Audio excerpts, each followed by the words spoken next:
We're about to start it.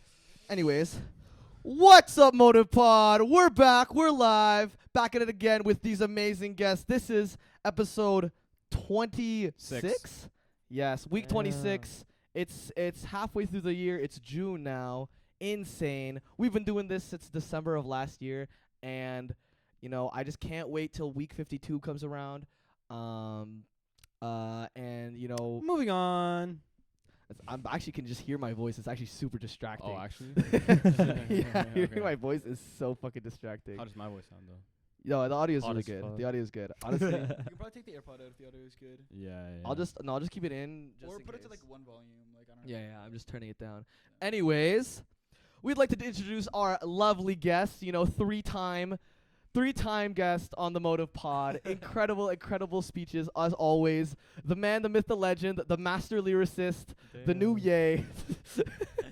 We got Dusan. Yeah. What's up, Dusan? How you doing? Yo, I'm doing exquisite, man. Now that I've seen you guys, bro. Oh my god. Oh, yo, it's a pleasure, man. It's a pleasure to formally have a new in the live spaces. Like that was a surprise when you showed up last time. Yeah. Real. No, this room is crazy. You guys outdid yourself. This is so Yeah. beautiful. It costs a pretty penny to cop this, but we do it for Yeah. the podcast. Like we Yeah, just so rent the this place out. ad Yeah, it revenue's was- looking pretty good for us. Anyways, Yeah. Ad revenue. We anyways, took out a fat mortgage for this. we're one. also Yeah. joined by the big man, big CEO doctor, owning all of the clinics, all of the general hospitals, especially that of Daryl Young, and he's a genius. He's the young killer, the young stunner, and the legend at SRB. We got Ryan Sullivan. What's up, bro? How you doing? It's good, man. It's good to finally be on here. I mean, I only made a short appearance last time I was on, so hopefully we get some crazy conversations going. Have a good time. Of course. Dedicated on here. And it's good to finally meet the boys. I've been thinking about this for a while, so yeah, this will be nice. Yes, sir. Yes, sir. Shit, man. All right, top host, John Surrett, founder of fucking Algo, founder of Motive, founder of fucking Being That Guy, and soon to be founder of Living Forever for a small monthly fee of $1 million. We got John Surrett. What's good, Yeah, baby? what's up? Life's been good. I'm really moving up in the world. I'm in a big boy office. Working the Working that working 9 to the, 5. working the, 9 to wo- 5. the wagey lifestyle Oh, right yeah. now. Wage So- slave. the wage slave. Yeah, I'm being a heretic, absolutely. So I'm gonna have to change that up soon. But anyways, to my right we have big time billionaire, young producer, young stunner, owner of all the records, Drake, OVO, everything in between, DJ Khaled. We sold off the Kanye records, just for the record. Yeah, we No got pun rid of the intended. Yeezys. Just kidding. We still own them, just in case. We got big AK King Kretschmer in the house. What's good, Andrew? Man, ex drummer, ex fucking breakdancer, ex fucking finesse, man. Current Good goat. with Ex shit. Yeah. finesse. Yeah, man. What's up? Damn. That's so All right, funny. all right. Bro. Yo, so for My fault. today, the thing is, we've been trying to decide to plan out a lot of our discussions. However, we think We that didn't plan shit. Absolutely not. Spitballing, just We don't think spitballing. that's necessary because I think as the boys, I think we just have that chemistry, that orgo chemistry. Nah, don't bring me back, bro. It's the summer right now. Come on, let's be free. Yeah, No. true. We don't want to think about that. Anyways, but yeah, bro. I don't know what we usually start off with, and we just talk about what we've been doing in the past week, and then what our future goals in, and whatever we talk about, we usually just branch off from there. So, do you remember your goals from last week? I certainly do. Yeah, I do. My goals last week were to create all the 4 financial documents for Q2 for my print business, Damn. and I wanted to just get ahead on some reading. Speak up. I didn't do any of that, but for my print business, I got as far as I think the total sales were around $700. The total profit was around $0, which is $26 higher than last quarter. Let's Yeah. go. Let's go. Yeah. Because last quarter it was negative $26. It's in the green though. So That's good. That's we're- good. We're moving into the green. I also talked to some people at my job about how to sell them locally. So I'm considering maybe reaching out to some teams that are ending their some youth teams that are ending their league year to just get canvases for so that everybody can grab a canvas. So I'm That's thinking blessed. if I can get them at because the canvases you can do high. If I can get them at $15 profit, if I don't have to ship them, then that's easy to get profit with low volume. And as for readings, I actually picked up a new book. I picked up a book called Chipworks. Because everybody at my job talks about it. It's kind of like the book that everybody there loves. It is a semiconductor firm. So, and I think like Chipworks, it's actually like the most popular business book of this year. And basically, it just tries to like describe all the context for the history of the semiconductor industry. And it's like extremely chaotic. But the thing is, this has been going for probably around 30 to 40 years now. So now in retrospect, you can get like a full history and really think about what caused what. And I mean, it's just chaotic as fuck, honestly. But like it truly breaks down how the silicon industry has been changing over the past few years. how it got built up. And Ooh. because the thing is, the whole like supply chain of semiconductors is so globalistic. Yeah, it's like all globalized, right? It's like, okay, correct me if I'm wrong, but it's like Beijing that they're doing it. Like, where was it from? 'Cause But nonetheless, a lot of I believe that the only fab is in it's in Taiwan. oh, yeah, it was Taiwan. thank Yeah, you, that's right, what it was. 'Cause right. Yeah, they're bringing them back from America, right? Because their government wanted to incentivize them to come back. I think they're trying to Yeah, build the a industry. fab in the USA. It's I think because, TSMC is you building know, one in the they USA. don't see a lot of sustainability where it's currently located. And I think you guys can surmise why that would be the case. Yeah, there might be some instability there. But Yeah. but generally, I think like after banks, semiconductors are probably the number one dependency in terms of products, like in capitalism. So when you look around, like pretty much anything and everything you look around in the world, Sorry, you Dusan and could I are tie playing it to a bank, footsies. and then I think like the number one most, like obviously there's no semiconductors in this chair, but it took a lot of semiconductors to get this chair here, and Right. probably at least 50% of the things here are dependent. Like, on What semiconductors. is the stat on how many people, like, what percentage of the population owns a phone, right? Like, it's like Probably 98% crazy, or like- More something. than computers actually. So yeah. yeah. Definitely. So it's Definitely. everywhere now at this point. It's like Yeah. people's lives revolve around it. It's actually crazy. Like you Oh, talk to some Siri got people- activated. Yeah. Sorry. Oh, sorry. Just No, Oh, it's on my computer. My fault. That's actually Keep going, crazy. Ryan. Yeah, Yeah. but no, it's crazy because you talk to some people like especially in like the younger generations. I feel like it's like the amount of like controller like effect like phones have on them is like wild. Like it's literally like to the point where it's like if it was. I think it's just our generation because we view it differently. It's like the internet is such a new thing and all this tech is such a new thing, but it's like it's literally an addiction. And it's like the same thing as like looking at someone like a crack pipe, right? We just view it differently because it's so normalized to have a phone now. But I don't it's think like- though. No, you're right. You're actually Yeah. you can continue if you want. No, that's kind of. I think we're not only addicted in the sense of we can't stop using it for entertainment. We rely on it for every single thing we do, whether that's Exactly. whether It's that's not a bad thing, though. It's like that's a what I was just tool, about to yeah. say. I I didn't really say don't think it's a bad thing. However, it means that with it being globalized, this like it can get bottlenecked, and it Yeah. somewhat did during COVID. Yeah. I mean, Um, I think I notice a lot of things being bottlenecked as the gap between understanding these new Yeah, technologies and I wonder increases. why, because everything relies on semiconductors. Of course, and also especially like yeah, you're right. You know, the hardware takes a lot of time to process, and these companies are incredibly monopolized. Like look at Nvidia right now with their stock One market trill cap. trillion, valuation. right? Yeah. Exactly. Yeah. And it like I think it went 300% in the past 3 months, which is crazy. Because 3 months ago I was thinking, should I buy Nvidia? It's probably gonna crash. And Yeah. Uh, By the way, I remember happened. debating it with you, Yeah. and this Yeah. guy. I feel We like won't talk Nvidia- about the positions Bro, that we're taking. Nvidia's like never a bad investment. I feel yeah, like. you know what? Like I don't know, man. I was broke, so I bought Tesla instead.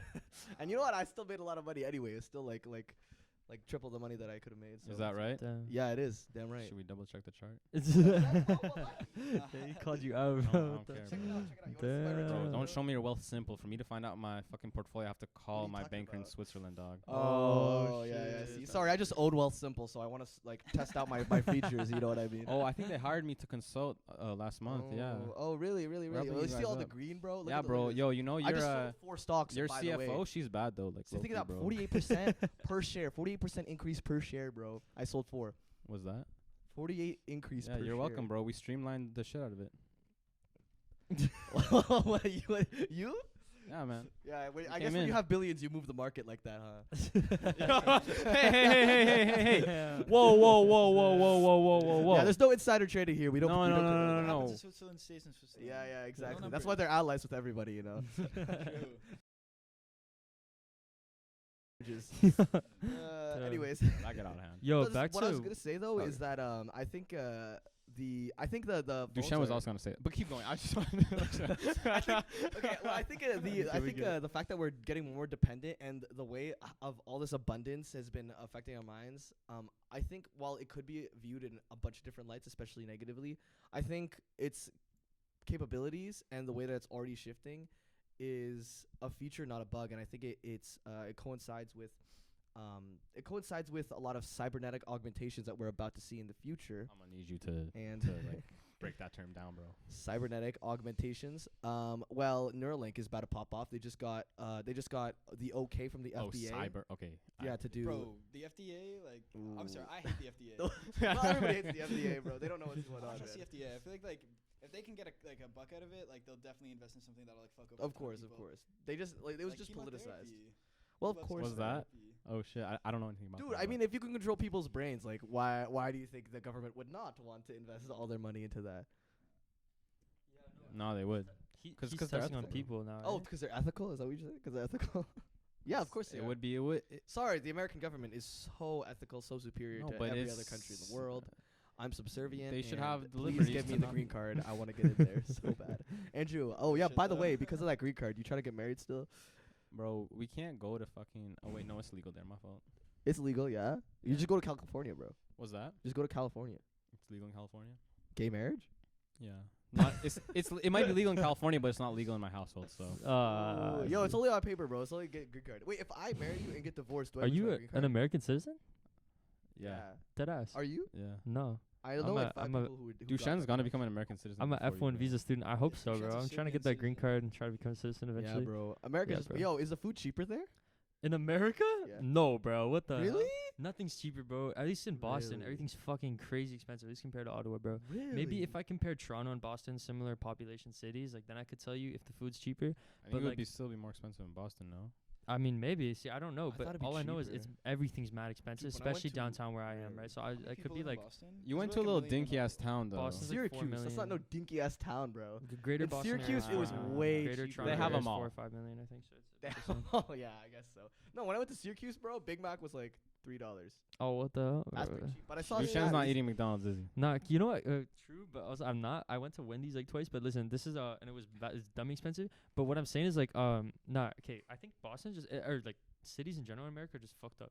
Anywhere that's like a city, especially anywhere that's like governed by like their Democrats, their left side, whatever that is, Democrats. Oh. This shit's just expensive. Like that's the vibe I've gotten from people. So like when you get to a smaller town or whatever, really any smaller town, but especially like to a point where you're like out in a county or so much, where it's like definitely red owned, you know what I mean? Shit is dirt cheap. Like it's actually the Is that church, taxes or like is that, same the place. price No, that's like different? it's not Texas no, is where it's Texas- at, huh? No, Let's he's go to saying Austin. No, Tax, No. no, he's saying taxes. He's saying taxes. No, I know. I'm saying But let's Texas, go to yeah, Texas is dirt cheap. It's real estate. It It's applies to cheap? everything. Texas, Texas, yes, bro. Really? Real No, estate but in no Texas, income tax. 200,000 That's one thing that you surprised me all though. When I money. saw the real, I was like, Bro, wow. Dude, you probably could 200K get away in with Texas all could the buy you non-profit, fucking like non-for-profit Really? castle, man, fraud. I'm you telling you, could bro. ever In want, bro. Texas. yeah, What bro. do you think man. Elon does? But you there? gotta live out in the middle of fucking nowhere in Yeah, that's Texas. cool, so man. it's We like- hop Just in the kidding. truck. He would never So- be a fraud there. Ryan would never defraud the community. Anyways, so yeah, yo, what are your goals for this week, Andrew? Mhm. My goals are to finish the financial statements and have them Mm. fully like the the equity, Right. the balance sheet, the income Squad. statement, right? And yeah, that's about it. Yeah, see, this is why it's so good to start the goals because it always branches off into Yeah. crazy Yeah. conversations. Yeah. Anyways, so last week my goal was to start building and working on some machine learning models. I have not done that, unfortunately. Damn. I had a lot of things Caught to do. lacking. la- Straight up, Shit. like. Yeah, bro. Actually, I'm not gonna lie. I had a really rough week. I'm sure you guys could. Yeah. guys You could- was bitching. You was. Oh wait, shit. No, You I guys know. could Never have- mind. I thought you was making excuses. No, You that's guys, valid, that's valid. you guys could What imagine happened? how the what happened. Oh, you know, We don't know, go life there. happens. Life happens Um, sometimes. yeah, I You had a don't know pretty. about all the terrorist attacks that hit Ottawa? Like, come Yeah, on. bro. That we're was not John. there, man. It was My fault. I it was on a Quebec business one. trip in John was fucking there for each one Pyongyang, of them. but He got hit by all of them. at once. Bro, yeah, it was all the Gatineau this people. guy got man. hit. What? Quebec Revolution? Yeah. They're trying to partition again, bro. God damn it. Guys, $8 if billion Quebec ever every year. revolts, would you like fight? Wait, what'd you say? No. Yes, What? No, against them. Why? Bro, because they're Quebecers. Like, what? No, this guy's fucking I don't like how you said that with the hard R, bro. Dude, Yo, Quebec. we're in Ottawa. I wouldn't care. Bro, No, straight bro up. said Quebecers. Les Québécois. Yeah, that's My what I'm fault. saying. I would raid Marty. I wouldn't be too upset if they lowered the drinking age here. Like, it wouldn't be that If we went crazy. to war with Quebec, the first thing I'm doing is burning down Mardi Gras. Like, Nah, Bro. you can do that now, honestly. Yeah, we do that every weekend. I don't So think anybody would care. You know, they just got raided apparently. oh, really? What I the heard from some club goers. I never go to the club, bro. But like, were you there? Yeah, you were there. Too cool Yeah, for I the was club. Yeah, like 2 people pulled up. You know, I don't even give a shit. It was way for them to pull up on us in the Grey Building, and they were like pre-gaming to go to Mardi Gras. And side note, actually, never mind. I'm not gonna. And yeah, I promised myself I would stop saying shit. Okay. Because I was You're reading, good, I was you're going good, through yeah. my live, bro, and I was like, 40% of the censorship was me. Censoring me, bro. I was like, Yeah. oh, God damn. Anyways, yeah, bro, they were saying that it got raided because there was a lot of underage kids going, and a lot of people knew that, and they were letting that Fuck. happen. And I mean, like, I'm sure, Yeah. like, a lot of the you don't give me that smile. Yeah, that was right? me. Like, that I was know me. you. Yeah. I know that's why you're smiling, bro.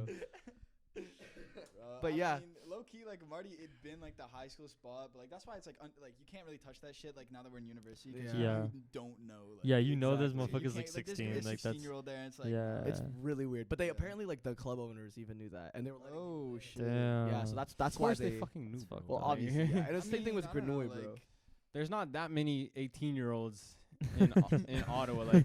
Like you got to make revenue from somewhere, bro. Yeah.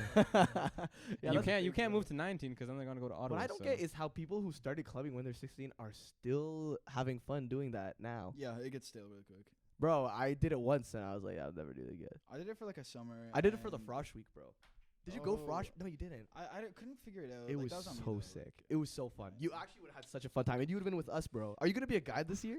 I don't know. I haven't looked into it. I could though. Yeah, I'll send you the link, bro. Yeah, for sure. Send it to me on Instagram. I'm thinking I'll do of Yeah. doing it, bro. I'm thinking of really If doing you it. do it, Crazy. I'll try to do it with It's you. so That'd be fun, bro. It's so fun. They have a lot of funding too, a lot of money. Oh shit. So we actually go places. creative, We went to yeah. the Premium casino. concert right We here. went to Yeah. we went to we like bought out our own bar. We also bought out Mardi Gras and see Grenouille. That's when that's Wow. when we turned out. That's the only time I would ever go to the club. Fascinating. Because Seriously, y'all bought it out, yes, we bought it out. bro. What? Who do you think, bro? Obviously, I buy out every place I go. Like, True. where do you? Bottle service That's only? crazy, Exactly, bro. fam. Yeah, we bought it out, bro. Wow. It's crazy. You should have pulled up, man. It would have been crazy, I was bro. in Damn. fucking Waterloo, bro. My Yo, fault. no, actually send me that link though. I I'll will hop on actually. that, yeah, The yeah. due date is the 12th. So. Okay. Anyways, yeah. So I didn't get to do any of my machine learning stuff. I had a pretty busy week, but I did get back into reading the research. And I was formulating some ideas for things that I want to explore, but you know that will come later. I did explore. like me. Did explore Mojo, that new AI programming language. It actually was pretty interesting, but it had some difficulties. However, I'm actually looking forward to the future, man. Like things are aligning pretty well in terms of my career. Align these nuts. And then yo, Sorry. hold on. Oh, my It's all fault. good. But like eventually, in this conversation, I have some things that I want to touch on. But we can touch on that thing. Those I have things some later. things I want to touch on Yeah. too. Dude, Yeah. Anyways, Yeah, we finna be so, touching so something. my goal is to get back and either formulate Is like it a a what research or a who plan you wanna and to touch? still build some AI models. So, Alright. anyways, Hmm. you boys, Dusan, you wanna go ahead first? Yeah, my. keep what did my you do last goals week, for and this then what are week- your goals? Ooh, Yeah, ooh. let's see we hear what you did last week. All right, what I first. do last week. Mhm. This past week I worked on 3 different songs. I got 1 new client. I produced the shit out of a song with Mason, and then we showed it to Vanya 'cause it's a Mason Vanya duo. You saw that? Oh, did you post about it? Yeah. And then Vanya listened to what we made. Like we spent like 6 hours producing some shit, and low key. It, but I was like, Dusan, listen, you came in for strong though. bare You're like, bones- yeah. He's like, I "Yo, did we 3 grinded." songs, signed 1 client. Damn. Made $1 million. No, listen though, listen. Shit, though. She pulled up. She took 1 listen. She was like, "Yo, this is ass." And like I knew it. I knew Wait, it the Vanya- whole Vanya time through. I sings? knew the whole time through. Vanya said, "Yeah, bro. I'm Oh, producing. shit. She's one of my clients this summer. I'm producing her. I'm producing Mason. Those are both for free. But you know, we gotta do some Yeah, charity yeah, work of here and course. there." Was that the client you signed? No. Okay. I signed an actual like Some side pro gig. bono Yeah, work so, for pro the bono. pro bono No. clients. Yeah, Oh, yeah, that I signed 2 clients this week. I just realized. Yes, bro. My homie Alex, but that probably is This also guy is not to paid, be tracked, so bro. that doesn't really count. That's a but real I- artist I right actually, there, bro. Actually, Okay. You need a manager for no, that. but my old vocal coach wanted me to produce for him, and I was like, Really? yeah. So I was like, where? But he actually gets streams. He actually has more streams Congrats. than me. He just hit a bigger stream song than my high stream. I gotta step my shit up. But we're about to see 'cause my song is dropping in 2 weeks. My song is dropping in 2 weeks. My song is dropping in 2 weeks. My Yeah. song, pre-say my song. You Pre-say my gotta song. get the pre-say actual my song. shout outs. What song is it? It's called Veronica. Is my name on your wall? It is on my That's a wall. fire King marketing Kretschmer strat. I at like King that. Kretschmer. I wrote that Nice. shit down. I I wrote like down that. your name too. The Wait, John. what? What's on your John wall? Duster. Are you not on TikTok? Bro, I deleted Oh that shit. hell nah, that's crazy. That was Okay, a yo. sick TikTok. I like that. Yo, so what I'm doing, I have like a series right now on TikTok where basically I'm writing all my followers' usernames on my wall until I reach 10,000 pre-saves. Oh. We are not getting 10,000 pre-saves, but we're getting pre-saves, which is good. People are doing it, so that's good. More than I've ever had. So we can expect some good What's streams. the hopefully. what's the wall count looking like right The now? wall count? Wall Yeah, count's yeah. got the first 200 names on it so far. Oh, So we're chilling. It's actually jeez. filling up. Once I get honestly, just my TikTok followers will fill up like a lot of it. Is and it on a then whiteboard or did you it's write it on your it's wall? on in my Sharpie? wall. That's like the whole point. Sharpie, yeah. Yeah, Exactly. okay, like so it's real, like it's that. Yeah, real. exactly. I ain't I like fucking around. that. I like that. Yeah, and if I put my Insta followers too, we will fill up that wall. Like it's actually filling Oh, up like word. quickly. Yeah, so it's Mm. kind of You sick. start promoting that on Insta too. I'm Dude, sure you yeah, could 'cause spread I more. should get a haven't, I Patreon, haven't put bro. anything. See, you're the second person asked me, what are you talking about with the wall thing? Some people are like, oh, they're asking me about it. Some people have no idea 'cause some people aren't on TikTok. That's why I gotta realize. Like, Yo, I have more expand it to followers on Instagram, Insta. bro. It's like low key. Yeah. I gotta Also, gotta like, I feel promote like there people too. Be more likely to repost you and stuff like that. And like, Yeah, true, and true. they'd be 'Cause it's more easy. active, like, be like, Yeah, oh, yeah, people like, put yo, shit on their it's not stories on lucky. Insta. They Instagram repost is it. like I was our about to say, they're gonna generation post of on social their media. story. Just like Yeah. how Facebook Yeah, is yeah. the generation above Yeah, us. I'm we grew just up so with used to Instagram. marketing, doing TikTok's everything on generation TikTok. I nowadays. gotta Yeah. step outside of my bounds though. I gotta Dude, make a TikTok post. is just like we never got super social on it, but the kids Yeah. under us definitely did, Definitely bro. did. Honestly, yeah. like low key, I feel like you were saying you deleted TikTok a while ago. I actually reinstalled it on this phone. I got like my former place. I had it deleted for a while, but I've been on it a bit. And it's like Yo, mic closer. Oh, sorry. Yeah. it's like it's tapped into the culture like much more than Instagram is, and like Oh, it probably is. That's 'cause- why I deleted it because I was too yeah. I was on it too much, Actually, bro. that's, to be fair, you're on a different kind of grind. But like for me and Dusan, like for our nonprofit, for example, like it's Mhm. really helpful to be tapped Of into stuff course. like that for like first of all Yeah. advertising, but as well as like thinking about like what fashion trends are and that kind of thing, and then like Yeah. how to do that stuff. But I actually think it is For me, useful for like, music, bro. yeah. You see, can't- I had it for a have to be- second. have I to had keep it for up a with like- second. Oh. You know what that is? Nah, I No, don't. is it? You guys don't know? Oh no! What No! is Oh What no!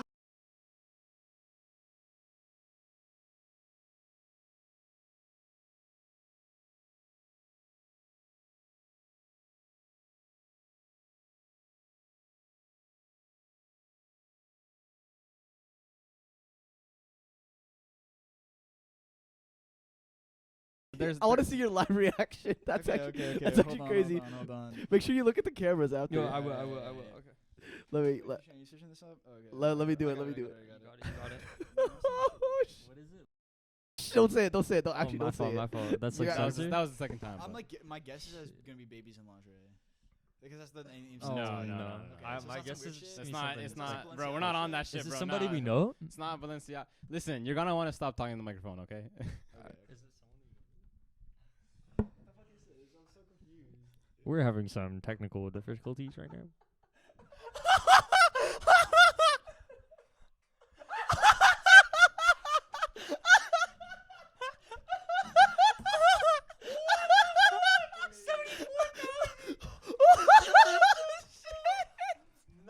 Oh my Nah. god! Nah, and you What do you mean? What do you mean? Bro said and you deleted it. No fucking way. Dushan said and you deleted Dude, it. dude, dude. Saw it, bro. Mind blown. I'm so glad we got your reactions. Yo. I like that was the last thing I expected to see. That's so fucking I did funny. not expect that. I saw. I So what are your remember, like- goals this week? Yeah, we're cutting all that. We're Yeah. cutting all that this week. So yeah, Dusan, what are your goals? What are your goals? My Yeah. goals this Continue, week. continue, What are your continue. goals? Like Yeah. what are Dushan your has new aspirations? goals now. Yeah. Oh. Beat her at making more money. Yo, this month. Yeah, literally. You're gonna That's lose. an Motivate your impossible. grind That, set, eh? Yeah, yo, definitely, impossible, bro. Yo, think of like the investments you can make. Anyways, nah, my goals this week. Yeah, man, it's like I wanna seriously step it up on the song for Mason Vanya. I need to put in some hours on that.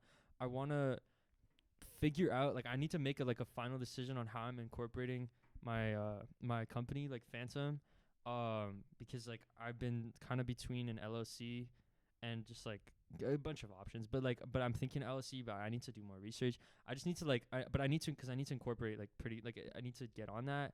I'm probably incorporating through my friend, but yeah, so I need to like figure out some shit for Phantom. I need to I want to start some like good research like toward the end of next week. We're gonna be working a lot on our nonprofit and stuff, so I want to just like get some good work in there, just get the clothing line shit figured out. Yeah. So yeah, just mainly like trying to advance my businesses, our businesses, and then just trying to like just produce for people. I got an internship this last week, so I was really happy about that. Yeah. So like, Where at, bro? so it's in Montreal. It's like it's a studio. They do like post production, like so basically audio for movies. Is so it remote work? No, it's in Montreal. So you're gonna live in Montreal? Yeah, at least a week or two. Like I don't know how long it'll be, but toward the end of it might just be a week. I'm being real, like I don't know, but in August at some point. So like, but even that, like they're gonna pay me well. So it's like, and like that's tough. That's tough to get. You're getting Music. paid for Montreal? Yeah, but Okay. also, which is also good, and I'm not paying rent, so I'm living with like family out there, so I'm profiting, which is nice. just what I'm saying. Congrats, bro. But also, thank you, bro. But also, and I brought on a new client. But so yeah, so I'm just like I'm chilling with all that. I just want to work on my like businesses and stuff, and then this week, Respect. nothing too huge. I don't know. I was telling Andrew about my my like about Phantom and stuff about an artist. I think we could I could like recap that because I wanted to tell you more about that. Well, I what wanna happened? hear more Let's about get it. let's get So the cap. so basically, I was basically just telling him in general. I think I might have told you about this, but I'm not sure. But basically, Phantom is like a collection of like 9 producers for the viewers out there. But you guys know the basics of it. But basically, it's like best producers in my year at Berkeley, and we're just like trying to become like we're trying to monopolize. There's like an open market. There's like literally no one else is doing this. There was a group of people who were doing this, and they all just graduated. There's like 4 of them. Oh shit. So yeah, 4 or 5 of them, I think, but something like that. And they were working with like the biggest artists at Berkeley, and they were like definitely the best people to go to. No, and they are now like they're graduated, they're gone, they're all going their separate ways. Most of them to LA, but like I think 2 of them to LA or something. But either way, they did some good stuff. I fuck with them, I respect them and stuff. But like we have to step it up. They started that in their 4th year. You know, they started too late. They didn't capitalize on it. There's a whole market of artists there, and we saw that, and we were like, yo, low key, we could do something different. So we're doing it like their marketing was very only to like big artists. We're kind of going for everyone. But that being said, we have some big artists. My biggest client right now, that's what I was telling Andrew about. Our biggest client right now is this guy Kenny Elrod, and he's so nice. He's so awesome, man. He and I are boys. He grew up. He like grew up. What the fuck? Sorry, I'm tripping. He was on my floor like all year. We lived on the same floor, just like by chance. This shit. guy, and all year he's so humble. Like, I fucking had no idea that this guy has like 200K on TikTok. He's like millions of streams and shit on his songs. Like he's got 45,000 monthly listeners, bro. I have 45 monthly listeners, bro. You have to understand, like it's like it's One of not those even- me, bro. So Misuse yo, on you're my so place. real. Oh, Let's of go, course, let's bro. go, bro. But yeah, so that's our biggest client, and he and I are dropping a song together in September. Really? So that's gonna be huge for me for streams and stuff like Oh, that. shit. In return, we're gonna make him like EP, like 5 or 6 songs, like fully produced. His shit is amazing. One of his songs won the American Songwriter competition. Which like, is? Yeah, which I think there's only like 10 winners to that in all of America. So it's kind of like a big deal. Oh, shit. And it's a good ass song. It deserved that shit, man. But If we had Hattie, he'd play it for us, right? yeah, but that's okay. We need a Hattie, real can you pull producer. that up? Yeah, Hattie, come on. Hattie, can you wake up? When you guys do the Joe Rogan setup, you have to like have Hattie as Jamie. Yo. Yes, bro. That was the idea, bro. We'd have him just Yo. chill right there, man. He'd just be there, bro. God. We were also trying to get like a Hattie cam as well, Ah, yeah, bro. We have the Hattie cam whenever he's here. Yeah, I know when he's, The when Hattie he's here. The Hattie Sorry, cam sorry. would work. So Phantom. Yeah. Yeah, so Phantom. So that's our biggest client. We have my boy. His name is Preston. He's been in some like movies and stuff. And shit. he's like he was on The Voice as a kid, and like we're still talking and stuff. We're still figuring out exactly what we're gonna do. Might be a couple songs. Might just be like something with me and him, which would be goated again. But he's never dropped anything. But this guy has got like sneaker deals, bro. It's crazy, bro. He gets like free Pumas. He's met like bare people, bro. Like in What, the is it, like a industry. model? Yeah, he's a model. He's an actor. And he like sings too, and he's a great singer. My first day at Berkeley, I had class with this guy, like straight up. Like Really? we like met, and it was a class of like 4 people because it's not even a class. It's like it's an ensemble. It's like a performance class. You like perform together and shit. and like We happen to be grouped together for that. You guys are like the only like singers in the school. No, no. But there's a lot of those like a performance lab, classes. There's yeah. a lot of little ones. Yeah, like a lab essentially. Yeah. I see. Yeah, I see, I yeah. see. And so it was like me, him, and a couple girls in the class. We were the only guys, and we were like chilling, right? And all year I'm talking to him, and I noticed like every time I saw him, he was wearing different shoes. I didn't think about it, but this dude had like every Yo. no, literally for a while he's sponsored by Converse. He had like, all the fucking Converse, like Really? every kind of collab you could think Wow. of. He had some custom shit, That's and then dope. now he's on Puma, I think, or some shit. But anyway, no, he's dude, yo, this guy has Post Malone's number, bro. This guy's What? Post Malone's What phone the number, fuck? bro. Really? No, he started met everyone, bro. He's pics in his. Usually scroll through his Insta, you see like the guy who played Dustin in Stranger Things. Yeah. Apparently they're like boys or whatever. I don't know. What They the like fuck? acted in some Yeah. shit or modeled in some shit together. Whatever. Oh, it's fucking wild, bro. But yeah, no. But this he's easy match. He's super chill. Wait, is this the same guy whose brother has the clothing company? No. That's one of my producers. His name's Jay. Yeah, it's not his brother. It's his Charlotte friend. We should. Yeah, we will. Yeah, I should follow up. He did talk to him, but we'll cover that. But yeah, actually, so what that is, so that's our nonprofit is like basically our product for the What's it nonprofit. called? It's basically a social enterprise. It's called. Okay, we're working It's on the funny, name alright, right now. don't was worry about first No Child Left Behind, but That's a thing. We're exploring the idea of basing the name like literally off of our names because we want it to be more personal. Like, so yeah, right now the our working whole idea is Dusan and Ryan's charity. and that's really Yeah. basic and stuff, but like our whole Okay. branding Yeah, has yeah, to it's be like It's it's meant to be see-through. super It's transparent. very see-through, beige, like, you know? Of course. Exactly, and just very like wholesome and simple and Yeah, like yeah, since we're Absolutely. marketing on TikTok, think about that audience. Right? Yeah. That's like kids are gonna get their parents to like donate. Well, you know what I no, mean? I think Like, the idea is that it's like when you're on TikTok for example, let's take a massive. They'll get to know you guys. exactly Yeah. us, not It's the like brand, a and massive that's the YouTuber, idea. That's why like- it's called that. Sorry, Man, fuck sorry, y'all. sorry. No, I'm sorry. Cut me out out of that. What I was My saying. fault, my there. fault, bro, my no, fault. No, it's like if you think about it, right, like a massive YouTuber like PewDiePie for example, right? He has a huge audience, but it's like everyone who's watching him thinks it's like they feel like they know him, and it's just him talking to like them as if it's like a friend or something, Yeah. right? But it's like that's kind of what we want it to be in that type of what is it like? Oh, thank you. So, I think it's so worried. no, but that type of like what is it like? Parasocial relationship type thing, where it's like you want to have it so your audience feels like. There you go. That's No, what you're it good. is. You're good. I You're feel good. Don't like worry I about it. feel Don't worry weird about for it. not looking at you guys. Yeah. You No, have no, to- no, You you have to can- do a little bit of this. You know what I mean? Just the Like, turn, I don't but have yeah. to go too much, but you have to. Like wait, tell me Yeah. what's good. Like, do you want it like this? Because I also want to be blocking Dusan. It's like this, and I'm turning to look at you guys. Yeah, that's good. Because That's probably Dusan good. was just You don't, talking you don't to, have so to it's do like, that. It's all good, bro. Don't worry Yeah. too much Okay, about okay, it. so Don't I think about it, bro. Just No, talk. no, Just you talk. guys is like a podcast. I wanna, Yeah. I No, wanna no, be no. professional. Okay, I appreciate it. Okay, I'll also go back to what I was saying though. Yeah, so it's like you want to have that relationship with your audience because the whole thing is that like they feel like they know you, and Yeah. that's the whole point of like the brand for like this nonprofit is that we want to be thinking about it like when you have something like Red Cross or like UNICEF, right? It's like you know that it's going to a good cause, but it's like their websites and like the actual like company like charity is so it feels like it's an entity, right? It's its own like thing, but it's not a person. And when you're giving money for like a good cause like this, you want it to be going to a person, and so that's like you can see it directly going to that good cause and like people you trust, that type of thing. So that's why I want it to be so see-through. So it's like you literally see like it's just two guys who are like we have a dream to help the world and actually help people. So that's what we're trying to do with it.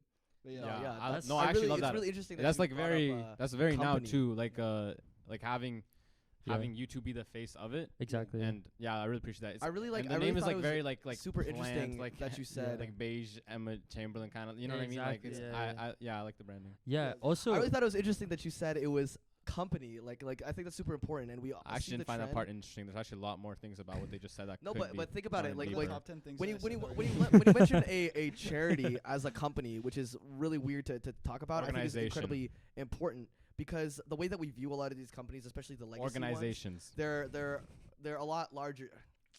Shut the fuck up. Shut the They're not fuck up. companies. That's my point. That's what I'm trying to make, bro. You need to see through the future, not perspicacious like me. Entities, organizations, anything The that. point what I was trying to make is that the fact that we're referring to them as companies is the issue. You're referring to them. Who the fuck is referring to them as companies? He's clearly not. He's clearly not Because perspicacious. it's like he's talking about how like it's like its own entity, right? And it's like when you It- make like a company, Yeah, right? It's it like, feels very inanimate. It feels like a. it's like its Yes. own person or its own Right. being, right? and the Yeah. the When you nice. think Sorry, I wasn't politically correct to stroke your silly little cock, Andrew. The point was the Man, you point can stroke was that the shit fact all that we- night, bro. Right now, I just need you to get your vocabulary together, bro. The point was that I'm referring to them as a company, and that's where the issue is because we look at these organizations as these large-scale companies and these incredibly sophisticated conglomerates Yeah. depersonalize and dehumanize the nature of the actual work that they're trying to do. Yeah. And we see that trend shifting far away from that more and more. And I think in modern companies, we are really pushing from these distant, large organizations and making them more human and more personal Yeah. and like that more startup-y feel. Like and I bubbly. think those are bubbly, but it's also just like bringing back the humanity in it. And I think that's And I love that incredibly for a good what you charity guys in are this doing. moment because there's so Yeah. much distrust with charities right now and with Exactly. Yeah, with the BLM non-for-profits. thing too, like Was that well with the BLM thing that happened, right? Where like Yeah, the people sure. were organizing it, Sure. they just flipped it and they took all the money. 100%? Yeah. And Yo, my fault. what I It's true. it's true. But Wait, is that like not a proven thing? no, it's No, not. no. it's- No, he It is- doesn't no, know it's true, about it's it, true, that's bro. all. I If swear Yeah. I that's take a if I thing. take if my eyes shift 1 millimeter towards Rushan, if I see him smile, I'm gonna fucking die. That's Yeah, my for real. fault. I yeah, like I don't no, like Me and Andrew That's- just be sharing that's- looks, that's a bro. perfect Don't, example. don't worry about So- being so politically putting, correct like, here. Don't worry. putting, We'll- like, we'll get it right. your faces to it. Like it makes sense because you can then back any cause. Like you're very Exactly. And Yeah. the thing that they do gain from being all like professional and shit and having their shit look like an entity or whatever is that when people are out there writing off their taxes, they want it to be like, okay, this is not someone stealing my money. This is actually going to work out. This is actually professional. And that's what they gain from that, but they lose so much like actual appeal Mhm. in being like that. So what we do, or what the plan, at least in the beginning stages, is that we are the people that you're like, we are the people right? We are their friend through through the phone screen somehow. yeah. But when it's time to donate, like it will go through our website, but it takes them to a partner who is a registered charity. So one, they can Okay. actually write off taxes. Okay. Yeah. To the partner would help Ah. us with all the infrastructure, with all the actual setting things up, because they already have connections in the place we're Or building. well, They already have realistically, workers and things like that who are down to already volunteer for things. So we're just basically just storing our money with them But, like, to help Yeah. people write So off. okay, and that's still that's be really professional. that's a great way to like really build it up quickly yeah. yeah. But using your advantages, but also like Yeah, yeah, basically yeah. outsourcing the stuff that's really Exactly. tough. I would even say though, like I don't even think we need to link them to like a whatever organization we work with, because it could be like our own website too, and then like True. the money just ends up going to them. Exactly. that's a In the whole back other end, absolutely, but Exactly. but nonetheless, it just like has to that's be not a clear to bad them idea. that it's but done no, but what I really like Which is we that you will. guys actually found your edge in this, Yeah. and then everything else that is like not your edge, but traditionally needs to be like established just for any sort of company. Yeah. You Outsource. basically did the best outsourcing it. So Yeah. you basically built it up as quickly as possible. Yeah. Well, Honestly, that's a good thing about it being like a non-profit type thing, and like trying to help other people, because everyone who you go to for like this type of thing, right, like outsourcing that kind of thing and like trying to get extra help and whatever, it's like no one is going to be like, oh well, what's in it for me, right? Because they're all trying to help people, and that's the thing. Like if they really believe in your idea and they look at you and say like, okay, like this is something that's going to be good for people, I'm trying to help people too. So if you're trying to help people too, then like fuck it, we're going to work together, right? And it's like that's what happened when we got linked up with Mitch. Who's Yeah. well, you can talk about Mitch. Yeah, so Mitch is Mitch Kurilowitz. He's this guy who basically he raised $1 million by the time he was 19, and he started raising when he was like 8. And what happened? His story is that he went to Kenya as a little kid, with his parents, and he saw that all the other boys there didn't get to go to school. They didn't get any form of education because boys in Kenya don't get to go to school. It's like flipped from how a lot of the world is, where girls do. So in Kenya, girls do get to go to school, and boys don't. Interesting. And so he, when he was like 8, he decided he's gonna start raising money, and he raised money until he was like 19. Eventually, raised $1 million, just like door to door shit, or like asking people for donations, which is crazy. He told us his biggest donation was like $5K or something. No, it was more than that. It was more like than that? 30K. But Yeah, but even still, that- if you think Nonetheless about that, impressive, yeah. for Yeah. $1 million, like Yeah, that's pretty crazy, impressive. yeah. That's dedication throughout Exactly. all 10 years. Yeah. Exactly. Yeah. So Or so 11 it's- years, yeah. Yeah. So it's absolutely insane. And so the guy's like, and then he built the first all boys school in Kenya with that money, and then since then he's been doing all kinds of projects like that. Now what he does, he consults with companies, and like with nonprofits and yeah. nonprofits, yeah, to kind of to be So like he's gonna choose get you access to those yeah. kids. So well, what's not interesting- like he's played more of like a role of trying to like let us take like the driver's wheel and be like Yeah. he's just Oh, guided us in the right really? direction. yeah. So Barbier, That's actually big. Yeah, so Mr. we'll like hit him Exactly. with ideas, and he'll be like, oh, okay, that's good. You guys need to start considering this though. You need to consider this. This is maybe an idea of how you could approach it. Yeah. So He's yeah. really helped us shape kind of our vision, Yeah, our yeah, everything, our yeah, whole yeah. process, and like our timeline. And he's given us a lot of Yeah. insight into things that we don't know about, like How the did you grants guys work. originally get in contact So with him? Mr. Barbier, thank you, Andrew. This guy looks sensitive. Mr. Barbier, our teacher at SRB. yeah. He's this is only SRB viewers. Shouts out he- high school gym teacher. Shout out Barbs. He the go wrong guy. He was a soccer coach for this kid. Basically, like Mitch was like on his soccer team, and we pulled up because we've been giving like essentially we're gonna continue doing this, but we're going into Barb's careers class, like civics and careers, and talking to them about what we're studying, what we're doing, and then eventually about that we start trying talking to, about like, the motivate them and nonprofit. stuff So like that. I was there in first Nice. semester, just now second semester of high school, like of their like grade 10 year, I guess. Me and Ryan came in just talking. We're like, yo, we were here a couple years ago, and we wish we thought of this back then, because imagine where we could be now. So we're talking about stuff like this. We're talking about like learning strategies, like good habits to create right now, things that you should get into, just to get them to realize how much time they have. Basically, so I guess the reason to explain why we did that, but when we did that, Barbie connected us to Mitch when he heard about our nonprofit, and that's how we Okay. met him. Nice. But so the reason we're kind of doing that is because our entire nonprofit is about helping kids, and we kind of divided that up into helping kids in the developing world and helping them in the developed world. And so like in the developing world, they don't have the basic things to be able to even have opportunities, and that's like an education, that's like food, water in some places, that's like just basic security, like safety in some places, right? Things like that. And especially access to education that is free, that isn't controlled, like that isn't like you can only read these books, right? So and then from there, even then, those schools like in some countries still aren't even competitive compared to, like, they might be at a grade 9 level compared to a school in the United States or in Canada or wherever the fuck in England, right? So it's like you're not competitive to a university, and that only gets you so far, even in countries that do have that stuff. So trying to get them to a level where they can actually pursue their dreams, like just kids can actually do what they want to do in their life, that is kind of the goal. Because that's the future. Like youth are the future in that sense. And then here, kids who have all of that stuff, to throw that away when so many kids could do everything they can possibly to have the opportunities they have and don't use it. I mean, that's it's terrible. And it's like, Yeah, that's like I guess you could say like the two pillars of what we're trying to do with the organization. Yeah. And that's why it was like originally called No Child Left Behind, because we were trying to do the idea was just helping children, whether that be in developing countries or in developed countries. And so what that would be for developed countries or first world countries is it would just be like trying to inspire the youth and talk to them about like, listen, like you have an opportunity that like you are not the normal. Like if you look at Okay, I see the connection. Yeah, I yeah. see Yeah. the connection. Yeah. So it's like looking at the world, right? It's like, you know, you don't have to live the life where like you're a slave or whatever, and like you just go to like a mine and throw a pickaxe all day every day. You have the luxury to go to school and have an education, and you know, Yeah.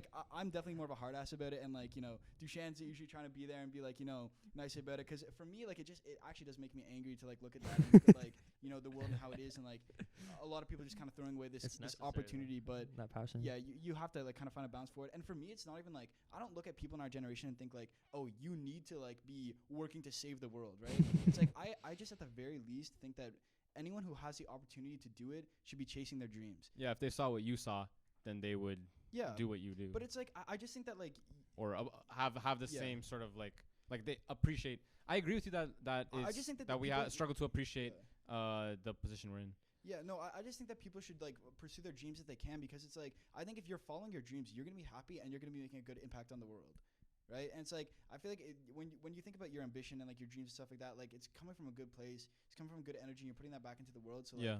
I think that's something good for that everyone can Yeah. do. And like in my utopia, it'd be like you get on the bus, right, and you go sit someone next to someone, and you just like walk up to them like, what are you working on? Like what have you been like you know doing with your yeah. life? And then they talk to Right. you, and like you can have a discussion like we're having right now, but with Yeah. anyone in the whole world. Right. That's a very interesting utopia. I Yeah. think, you know, that would be actually incredible. And the message that you're trying to spread I think is very noble, because, you know, I mean, I think it's even difficult for us, even like we actually, our education system failed us to present all the opportunities that we had access to, let alone Yeah. these kids who don't even have access to Yeah, the like- basic opportunities. Yeah, Ryan, do you think that it's or do you see like differences? Is it a matter of identifying your dream, or a matter of you've identified your dream but you don't want to pursue it? I think that the biggest thing is like identifying the dream, because like at least in first world countries, I think that Yeah, I'm talking first world. yeah. So for first world countries, I think like the biggest issue that people face now is that there's like a lot of bullshit that you have to sift through, and to be able to get like on the straight path, because like you have to think about why a country like this exists, right? And like why this is a first world country. It's because there's all this history that's you know, built these institutions. It's not like a school was built like a year ago, right? It's like Okay. it started off as one thing, and over the years it's been grown and grown and grown. You can say that about like our laws, our governments, and stuff Yeah. like that. And it's built on a patchwork of, you know, as we go forward, we become smarter and we have a better society, and we can look back on it and be like, okay, you know, this is bad, so we need to patch this up. But you can only do that to a certain extent, and there's going to be flaws in it. And one of the flaws that we have on this current day is that, yeah, it's like you don't have all the like John was saying, like all those opportunities open. So, and I think as like schools go forward, the education system is going to get fixed better and better. It's probably going to be more like less traditional, like go into STEM, go to university, blah blah blah. But I think what the biggest issue people face is that like they don't realize the position they're in, because it's like, if you grow up in like this kind of area, it's all you ever know, right? You don't even realize that there's like the rest of the world, there's shit going on. And I think it's also that like as we're going through these systems, like people just struggle to become self-motivated, and that's like the big thing, because your dream has to be like your what if, right? It has to be you asking the world like, what if I could do this? Sorry. So Yeah, so how do you guys expect for both the kids in these third world countries and in the first world countries of exposing them to the opportunities that they want to do? How are you going to show them the dream? Well, so there's a difference between the third world and the first world, right? In terms of what Yes, your goal yes, is, yes. because you're Yeah. not necessarily trying to expose. Definitely. kids And I in think the third world countries, methodologies right? You're would be just trying to slightly give them different. better It would be conditions. similar though, because like it would be, because in the third world countries, right, it's like, even if they have like access to certain things like food or whatever, like water, and now we're giving them more things like books and like electricity, stuff like that, access to internet and like being able to read and stuff like that, they might not realize it, because it's like you're stuck in a certain life for so long that's like, Right, you don't know what Yeah. the point is. yeah, exactly. So what we would want to do is start to push them and try to be like, okay, now true. that you've got these systems in place, now it's kind of like, all right, this is what you can do with it. And like, look at these things like engineering, for example, right? Like Right. this is a wonder. There to them. sounds like Yeah. maybe a moonshot it becomes self-sustaining. Right. Yes, In the yes. sense that exactly. they can Yeah, you yeah. can set it in motion, but before they become like fully developed, they have to also start. Exactly. So, And I right. think that's what a good school should do. Like Yeah, our yeah. school system failed us in the sense that it didn't make us think about this and figure out what our goals are to an actual genuine like extent. Like Mhm. and that, so if we create institute schools that are actually genuinely good, the school should do that on its own at the end of the day. I Like- think that comes down more or less though to the individual experience, and this is AI what I was going to ask teachers? you eventually. Yes, the teachers, man. Yeah. Like having bad teachers are incredibly influential on like the individual experience. I think like we've had some couple bad teachers that you could see people absolutely just like flunk a class and they never pursue that, and definitely. that's super important.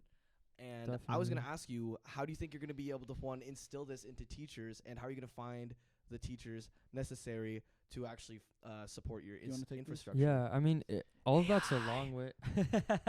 All of that's a long way away, in the sense I that could help you with we don't even know like yet. I mean, the legalities and the process behind like hiring people that are part of unions and institute. Like, you know what I mean? You might have to be and across countries, like where we build different things, right? So we might have to be adhering to whatever like system is already in place in the place that we built it, or who knows? Or maybe if we worked on some sort of international level, if the charity was like well enough known, we'd have people reaching out to us. And that is kind of what I was saying. If anyone's reaching out to teach at one of our schools, especially if we have a lot of schools where like that's a thing that we're really looking for, it's a big part of our branding and stuff. Anyone who's doing that is like, especially if we provide a value to them. And first of all, I think No, I think it's dangerous to do that. Really? to do what? Well, like I assume where you're gonna go with that is say provide a values and like paying like teachers in the area. No, I'm saying Okay. create a certain. I mean, this is difficult to do, but create a certain prestige to the fact that they worked with us, so that there Oh, are that's true, opportunities that's for them true. back in. But you're going to have America to have or teachers wherever before they're then from. anyway. Right. But right. Yes, no, of I feel like course. it falls into the same trap as what I was thinking, Dusan, because I feel like I'll let you go ahead. I just want to. I'm gonna let you finish. I'm gonna let you This is finish. some good But deliberation. Beyonce I'm had gonna the let you finish. Beyonce No, had you the sit back best a music little video. Okay, now what I was gonna say though is like then you fall into the trap of having teachers only going into it for the reason of like I just gotta get through this part and I hate this part. I don't want to do this. I don't give a fuck about these kids. But like I just gotta do this for the opportunities it's gonna give me, and we don't want that. Yes. We want Yeah. people who are Could and, never like, want that. so the AI teachers would be the perfect solution, but I also think that like for something like a charity or like a nonprofit, like the people who are going to be coming to us are going to be people who are driven and they actually want to help, and that's the thing. Like like the people who are going to volunteer and stuff like that. Like we'll pay them too, right? But it's like they're coming to us because they want to actually help in these areas, so they're going to be very motivated people. So I mean, it's the hope is either we work with an organization that's already big enough where they can provide like that kind of access to careers and stuff like that, or like that network of having people already trying to volunteer, or we get to the point where we're big enough and we can start to get people doing that. So that would be like what I'd say the solution is. But yeah, sorry, carry on. Yeah. So another thing I feel like is that how like our experience of teachers is not necessarily I the go to the most bathroom. amazing. Yeah, no worries. Our experience of teachers is not necessarily the most amazing experience that there is of teachers. Like, we have to think about like the fact that for instance, like in a company, like I guess I've been reading a lot of books on management lately and stuff, so that's kind of been running through my head, especially now that I'm like working on managing a couple people and stuff. But so for instance, like you can't expect someone to perform. This is a big thing I like keep seeing in different books. But you can't expect someone to perform well without showing them exactly how they should be performing, like what good performance means, and then without evaluating that performance. And having that evaluation mean you don't get to keep doing this. You can't expect someone to perform how you want them to without doing that. And while, yeah, AI teachers is a great thing, until that's actually genuinely feasible, because you're also thinking, bro, Of course. in some places, yeah, that'd be fire. Like, if that became super normal in this side of the world, and then you go to the third world and it's like, well, fuck it, we're going to integrate this. All right, but think about the motherfuckers who just came out the mines. We just set up this whole school. You know what I mean? Like, these like kids who have straight up like never, and then now you're trying to get them to show up for a robot to teach I think them, even like, the first world brings up the problem, because if what you're pointing to is that, and I'll let you continue, but if what you pointing to is that the teachers have to be good humans, like excellent humans themselves, then if I get taught by an AI, I still don't really at all respect it in that sense. but you I can don't think you respect- necessarily have to, though. And it doesn't necessarily, like, when you employ these models, it doesn't have to be in the traditional way that you imagine it. It's true. What is the issue in all of these countries is that there's a lack of infrastructure to actually build up the societies in the way that they could actually sustain themselves. And for something like AI, it could absolutely expedite and increase the rate of progression for actually building the teachers that could be required to do this. As in, you could have an AI teachers college that, instead of being run by thousands of teachers that have to support all these thousands new teachers who are trying to teach their kids, Yeah. instead it's just a curriculum essentially that can be standardized through their government or through your organization, and then you could teach a bunch of teachers how to actually be quality teachers while also spreading your message. It could be used in a bunch of different ways, and I think when we're looking to support these new countries, the point is not necessarily for just the individuals themselves, of course, but it's also, we want to build sustenance in these nations, because I don't think that like we'd like in a crazy scenario, it could be like a huge brain drain. Like, let's say we teach them all their opportunities and there's no infrastructure for them, they'd probably leave. Yeah. So So everyone leaves the country to go Exactly. somewhere. You're not yeah. making it self-sustaining. Exactly. You're So right. so we want to teach them, and we want to show them the opportunities while also making sure that we can continue bringing more value to these nations. And I think that's something you definitely should consider, because Interesting. a lot of charities just give away things, and they could feed 60,000 kids in a day, but what about the next day? You know? Right. So- Exactly. Yeah. I mean, those are some good ideas. But what I think it comes down to is like every decision we make just has to be thinking about in the long run, like Mhm. creating a better environment for them, not creating a better environment tomorrow or for the next 5 years or whatever. Like, and that extends to the I like schools, that. that extends the curriculum. It's just we have to constantly have that mindset in every decision we make. That's really hard. But like, with a curriculum, for instance, like think of every standard. Like you just said, like we can make that standardized. Think of every single standardized thing that exists in education right now. It's ass, but I bet you the one before it was even more shit. Mhm. And that's what I'm saying. And those will get better, but to have something standardized like that is the issue. Oh, what? Oh, bro has the ID. It's crazy. Oh, so I just Did you try to pull it?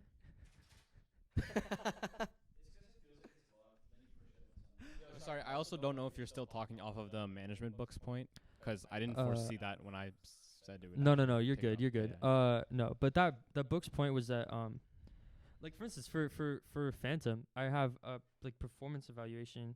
I'm gonna be doing a performance evaluation every semester. Me For- and for two of my your- two like executives. For each other or for everybody? For everybody. Are you founder? Are you I'm CEO? the CEO. Yeah. Hey, Yes. that's right. That's Yeah. what I like to hear. But no, so 3 of us will be doing them for everyone, and unless we have actual reason to fire them, like there's 9 criteria that we decided make sense that would like maintain the company's image and like also good relations with artists, good relations with each other, everything like that. And we kind of evaluate, was it a good, did they do satisfactory in that criterion or not for 9 of them? And if it was less than 5 of those, we have reason Wait, do to you fire have them. 9 producers on top of your management staff? Or No. It's it's 9 no. of you? So it's me, 2 executives, and then 7 producers. So What are there's your 10 in are total. they CFO, But they're CTO? CFO and COO. I don't have a Oh, but you're I don't even know what CEO. CTO is, but You might yeah. want to think about hiring management, or not hiring, but No, maybe but just they're getting some mostly people on. they're not doing a ton of clients, like same as me. I'm not taking on a ton of clients. I am taking on our biggest client. Our biggest 2 clients are both wanted me to do this. So let's look at them. Hey. But Jessica Pearson, bro. Yeah. Top of the class. we're watching Suits. Oh, I know why we hear just the we in the fucking boardroom meeting. Oh, Yeah, John's just top window, obsessed. bro. No, but do it. Yeah. Like at Berkeley, you should look at like people who are into the management stuff for artists, and then maybe try to get them on fans. Yeah, so there's a lot of people who are like studying music business, which as a big stream that most people go into called like the management stream in music business, because managers, like ton of managers for big artists come out of Berkeley, and it's like I think Drake's manager, or no, sorry, Drake's manager was just Drake's friend. He just showed up for that Yeah, talk real for no shit. reason. We just had him. He just pulled up. Sorry, I'm thinking of someone else. I'm thinking of.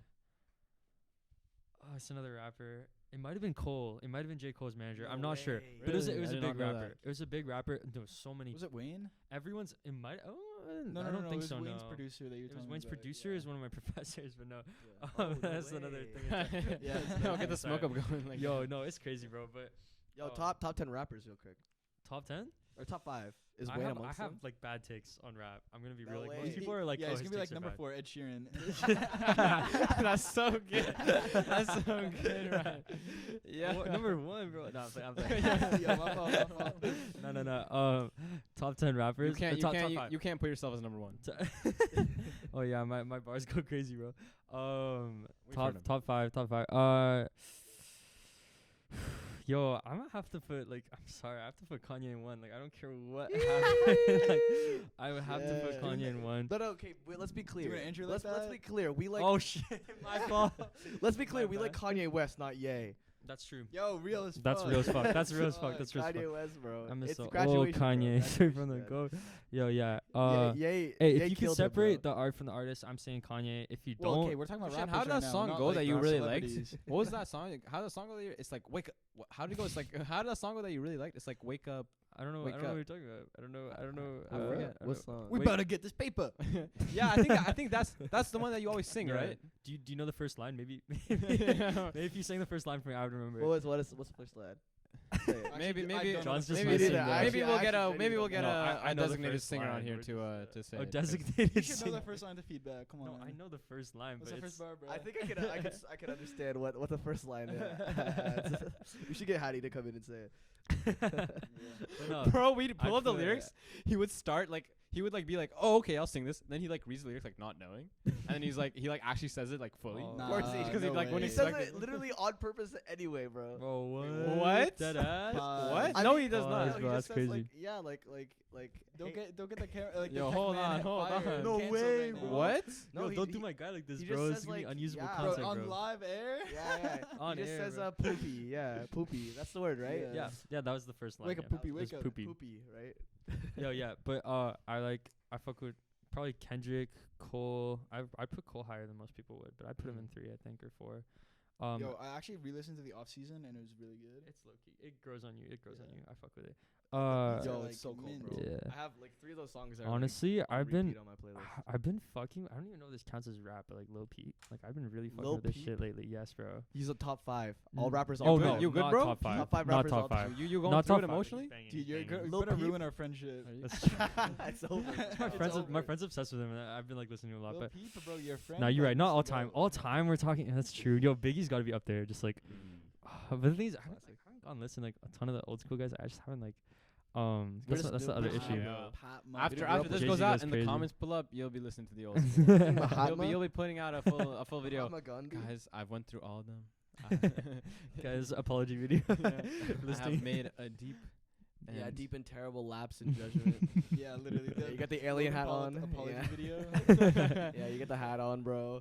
By the way, you can buy my Prime Energy drink right after the video, bro. Yeah. Guys, just because I feel so bad for my fans, you're getting a free discount code in the description. 2% off. guys. We're talking about 5 top 10 artists before that you were talking about. No, no, Phantom no. And your yeah. You employees. said it, top Phantom. 1 was Kanye And West, second mention was them. Kendrick, No, third we was know. J. Cole, I can't finish this list. 4 was was Peep. Biggie, 5 is Lil Lil Peep. Peep. No, Yeah. Lil Peep is Lil not in the Peep. 5. Lil So, Peep is yo, just not. go this number 5. No, yo. So Lil Yo, Peep is in your official top list. 5 artists? No. That's what we're saying. That is crazy. Lil Peep in top 5 artists? No. But he's like, Anyways, Nah. what is your goals What's my goals for this week? for this week? I think we went over that. Yeah, I'm- we did. I'm Go done. go back to Phantom. Yeah.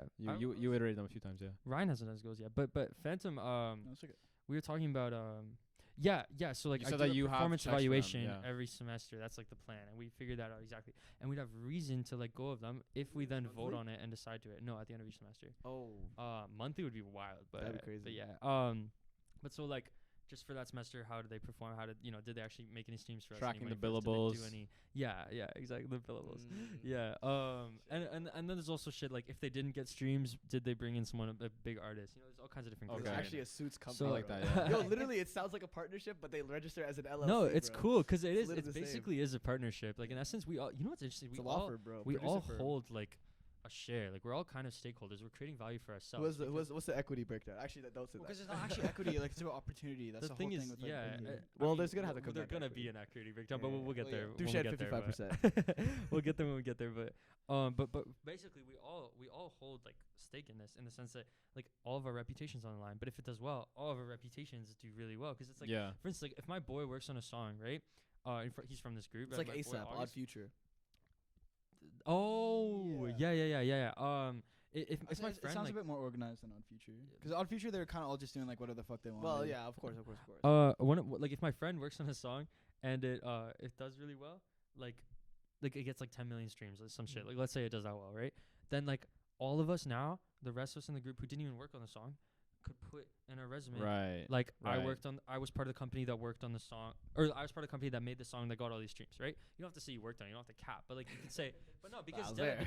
you were probably the one who mastered it, or your boy was the one who mastered it, and you could have I mean, done like, Yeah, if yeah. you like hit the keys for like 2 seconds, and it's like in the Like, background you're of the track. technically Like, It's all about yeah. the credibility. Exactly. And once And- you build that up, it's And gonna be once incredibly one of us valuable. with one person's success, all of us become more credible each Absolutely. time. And like so, our goal is like I don't know when I just started like I feel like we were talking about the nonprofit originally, but we just like switched this entirely. But our goal with it is 50 million streams by 2026 or by May of 2026. That's the goal. Oh, That's okay. a lot though. That's difficult. Yeah. We'll see.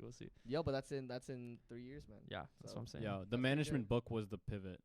Definitely. So if you want to go back to the Right. non-profit. Yeah. So the nonprofit. So my whole point with that was like I would want to be evaluating teachers like a lot because Okay. here how it works is it's like you basically get. We're playing footsies with me right now. What the? It's painful, bro. it's hard because like how many Okay, people so- even want to be teachers to begin with, right? Like that's why it's like I hard feel to like it's select. Mhm. increased. I don't know. I don't. Okay, I don't know that. Like, source, Bruh. trust me, bro. But like, I swear it's increasing, bro. Like the number of people, I feel like they don't get paid enough for how important their jobs are. which is why we would pay them.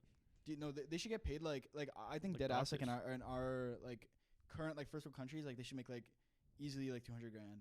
That's what I'm Mhm. saying. But it should be like Doctor. teachers. Sorry, teachers. But it should be really, Really? really Every rigorous. doc- It should be like really rigorous. I was like, Tripping. to become a I'm teacher. tripping. Yeah, it bankers. should. Good luck convincing Doug Ford of that, bro. I know it's never gonna happen, but it should because like it's 200K? it's so Right, important. you It's see, but- shaping the but generation. where we're Yeah, so but it's going- one of the Yeah, it's you're one of the right, most like, important If investments. that happened though, we would actually have to have a rigorous curriculum. And the thing is, yeah. I like Right. you know that would take Can you, like, incredible. watch yourself in the camera and like move your chair out a bit. That would take like a lot of policy changes. I mean, and I like, really hope relative. you honestly don't like have I to- would mean, want like, it to be relative that share. way as well. Like I would want Like triangle. Yeah. Yeah. It's More good. so. Wait, Yeah. sorry. We'll let you go back to it. Is this good? Just tell me what's good and then like. yo, it's good, bro. It's good. Don't worry about That's it. good. Yeah. Yeah. Here you go. Don't think about it too much, bro. It's No, we want to make it good. It's a fucking podcast. We gotta make it look good. I know, Thank bro, you. but we want your angles. You know, you want to switch around, get your jawline on fleek. You know, everything, bro. Yeah, okay. Sorry. I haven't heard fleek in so long. Exactly. Yeah, exactly. so yeah. So what are those the countries that have like the most like Need for innovation what with we're their doing. Okay, schools. that was actually something interesting to look at because we were at first thinking like, oh, like what are like the most like fucked countries so that we can help Yeah, where they we need were, it we the were, most. we were trying to go straight up like right yeah, like away, South Sudan, like yeah. Mhm. like Libya, like countries that Yeah. that are really struggling, like really like there's Yeah. no. So do they roads, you have? know what I Are mean? they to the point where they're ready for? Well, no. So Well, that's we the were talking thing. to Mitch, and that was one of the things he brought up to us. Is Yeah. like you really have to think about in those areas like South Sudan, like you have to think about first of all like the war and stuff like that, and like and all these things that are going on in some of these worse areas. But then also you have to think about like what is the actual infrastructure there. If you want to build a school, like what that means is like you need to have roads, right? You need to have construction companies. You need to be able to get those resources in and actually like get that going. And in some areas where they just don't have the infrastructure for that, it's not gonna happen. You can't go to some buttfuck village in the middle of nowhere and try to say, oh yeah, we're gonna get like a school in here, because it's just like the pragmatics of it don't work.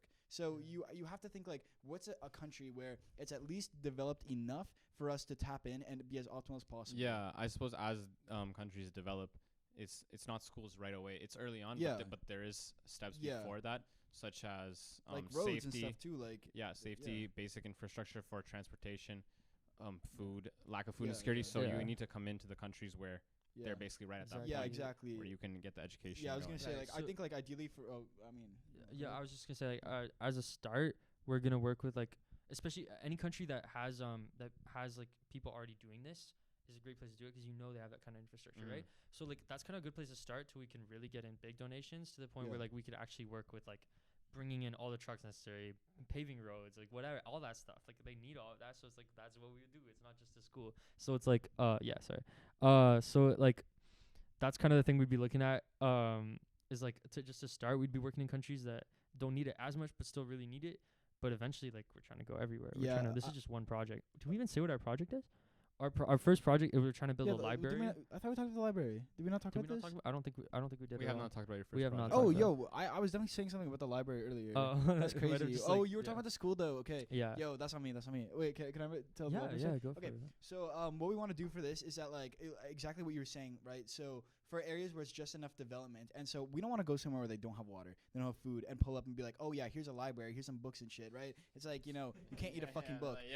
So what we want to do is come into an area where like there's already like a little bit of infrastructure and stuff. Where we're not doing the fundamentals, and so we can bring in and come in with a valuable resource and start to say like encouraging healthy like education, encouraging them to like start to think about stuff like, oh, what are my dreams? Like look at this area in the world that I'm in that's like so underdeveloped, and there's like these criminal things happening to the people around me, the people that I love, and like how can I start to shape it to be a better future that I want it to be. Start get them to think about that. And I also like the reason why we did library is because I think it's something like 65%, is that the correct figure, of these developing countries don't have access to electricity. So we want to say like yeah. What? Okay, good. Okay, yeah. So it's like 65. Closer. Okay, closer. Yeah, sorry, I just couldn't hear you a little bit. Okay. So it's like 65% of countries in these like developing areas, they literally don't have access to electricity. So what we're trying to do with the libraries, provide them with that and provide them with the internet, because it's such a massive resource. We want to teach them how to properly use it, so they don't get sucked into like social media and shit, and tell them how to use it as a tool, how they use it for access for information, and then maybe that can provide like the thing about the internet is that I think it can genuinely ameliorate like literally everything that they have there, because it's like healthcare, right? You just go to WebMD, right? So it's like and of course it's not the same thing as a doctor, but it's like it helps to a degree where it's like if you have a fucking lump on your leg, you're not gonna be like, well, fuck it, I can't afford to go to the doctor or whatever. No, you're right, because I Amputate the leg. Like, Yeah. Look it up. and see what right. it I is, really right? appreciate the library example, because I mean, just anecdotally, like you have so many people who talk about like just spending time at libraries as Yeah. kids, and it right away like it opens their Yeah, and it's like a their space mind to to like the learn world. and shit and like Yeah. focus. But obviously, getting all the books there is tough. But in terms of it being like an Yeah. internet cafe as well, Yeah. that's dope. Yeah.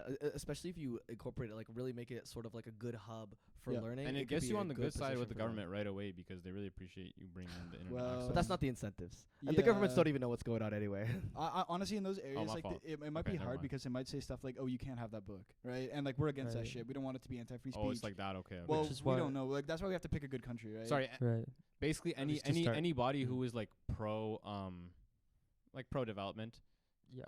pro our values, Yeah. right away they're gonna see that as like a very like important. Well, Yeah. I think they all will be. stepping They stone. all these countries definitely want like more support, man. Like it's I mean, like some of them are pretty fucked. Like we're pretty much like for example, like let's talk about the Congos. Like that's a bad one because like the people who own like these like lithium mines and shit, like they run the government, right? yeah, exactly. So it's like Oh, so But that's actually, also never mind even what I good said. It's because there's actually probably like pretty not a lot of- rebellious in some. There's probably like, not a some sense. regulation though. In At some the same cases. time, like, Yeah. at the same time, they probably won't Yeah. give a shit if you're trying to set up and help their people. No, I mean, in their- it in their depends on how lane. big we get. Because so Yeah, true. Who mentioned earlier like about starting to like bring stability to these areas? Yeah. Because that is fucking facts. And like honestly, my dream with this nonprofit, like in these developing areas, is to bring it to the point where it's like an idea I had is like, what if we founded like a coffee shop there type thing, and eventually starts to grow? Because I was watching this documentary about Starbucks and how Starbucks started in like North America, and it got me thinking like, what if we take this and we treat it like our clothing brand, right? That we've been talking about. Like, we take all the profits from it and put it back into like these areas that need development. So imagine if it's like McDonald's or Starbucks, these like billion-dollar companies. I don't know if they're trillion, but billion-dollar companies. for at sure least, $1 trillion. Yeah. And they have all this fucking money. And imagine if there's just no profit margin for like these guys. All goes back into the community. And that's what like the dream is for this type of stuff for me. Yeah, and Oh, sorry. They cover the cost. All the Yeah, profit doesn't go to yeah. some CEO's pocket. But like that's what we're saying. So we would go somewhere, open that coffee shop, and then whatever money that generates which probably wasn't much because like how Put it much are into, like, a people going to pay? hospital, right? But That's you make the super hospital noble. from that. You make That's everything, super get the noble. place I would to really love sustain to it. see this Yeah. play No, through, man. honestly, like this is kind of a bit of a tangent, but like literally when I'm older, like I will live like just literally to my means that I need. Like if I've been thinking about it more and more lately, and like honestly, I could go my whole life just living in like a condo or like an apartment, because it's like what the fuck do I need like all a huge house for? It's like, yeah, sure, I could be like stroking my own dick and I get a massive house and have like all this mansion, all this money, and be like, yeah, like I did all that. But at the end of the day, it's like what real impact does that put on the world? And it's like that money could go Yeah. into these people who really need that shit. And so like No, I really appreciate the like the way that this plays out, because what you're pretty much setting up in motion is that as these countries develop, there is a huge force that is pushing them yeah. to develop in a much more not social sense, but in a much more like co-op kind of way, where all the profits are reinvested. Right, That's not yeah. necessarily Yeah. that's not necessarily like a socialistic approach. That's just like a cooperative approach. Yeah, yeah. Yeah. No, and the thing is, like, as those areas grow too, it's like the more money these like companies will make, right? So it's kind of like feeding Yeah. itself. And the like internet cafes are, I mean, you guys probably know, like super like there's a ton of internet cafes like throughout like semi-developed countries around Asia. Yeah. Oh, So yeah, like it's like Even in like it's interesting. It's even like in places like in like Eastern Europe. I'm tripping. Where it's like it's pretty much developed, but even then, like sometimes Wi-Fi can be hard to come by, and like to have it for free or for the price of like one drink, if you really need it for a couple of hours and sit there, super convenient. A lot of people use those things, and I think they make a lot of money. And it's like if we could set those up all over the place, and yeah, because the money we can make in South Sudan, profiting off the people who live in South Sudan at a cafe to reinvest in that cafe is not very much. But the Yeah. money we can make from the In like clothing line, Ethiopia or something.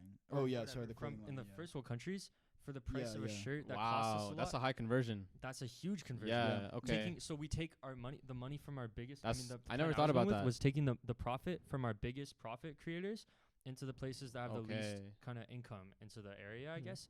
And then for the middle places, they might be like self-sustaining if they can do it, and we kind Yeah. of be monitoring the You just like progress. multiplied of, is it your buying self-sustaining? power by Exactly. crazy. Right, okay. But Because yeah, why? I love Because that. this like that's something that's always been in my head, because I mean with all of this, like I go to Serbia every summer. I'm super fortunate to be able to do that, but every time I'm there, I'm seeing my family like who lives there and stuff, and you know, reasonably well off because they're hardworking, they've gone through university and stuff, and they have like okay jobs. Even then, like a doctor in Serbia will make $3,000 in a year.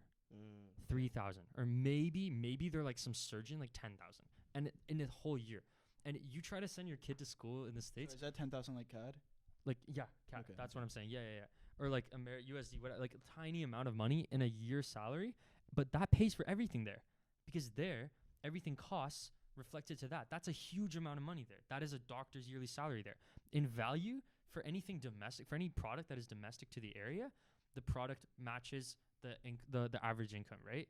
Like anything that you can buy in the area has to match the income, otherwise people wouldn't be able to buy Yeah. it. So they have to lower it, right? Right. So and that's just like economics. Huge So- transfer of value as well Exactly. into like that economy. So when I go there, I'm fucking Andrew Tate, bro. You know how much money? Like me on my like salary I'll have this summer, That's why he lives and in making Romania. more than engineers in Serbia. Oh, And it's interesting because what it means, like on your $15 an hour wage, that is like somebody's like over there. That's somebody who's been grinding for 30 years trying to get that salary, right? Yeah. So it's like it's interesting, but it also means that when we take profit for something large scale, if we have not just a clothing line, but if we expand into other, you know, I mean, this is a great like first entry point, but if we like keep doing as much as we can to create profit in the world where people have money to spend on that, and then we take that back to places that don't have that, where their economy is smaller.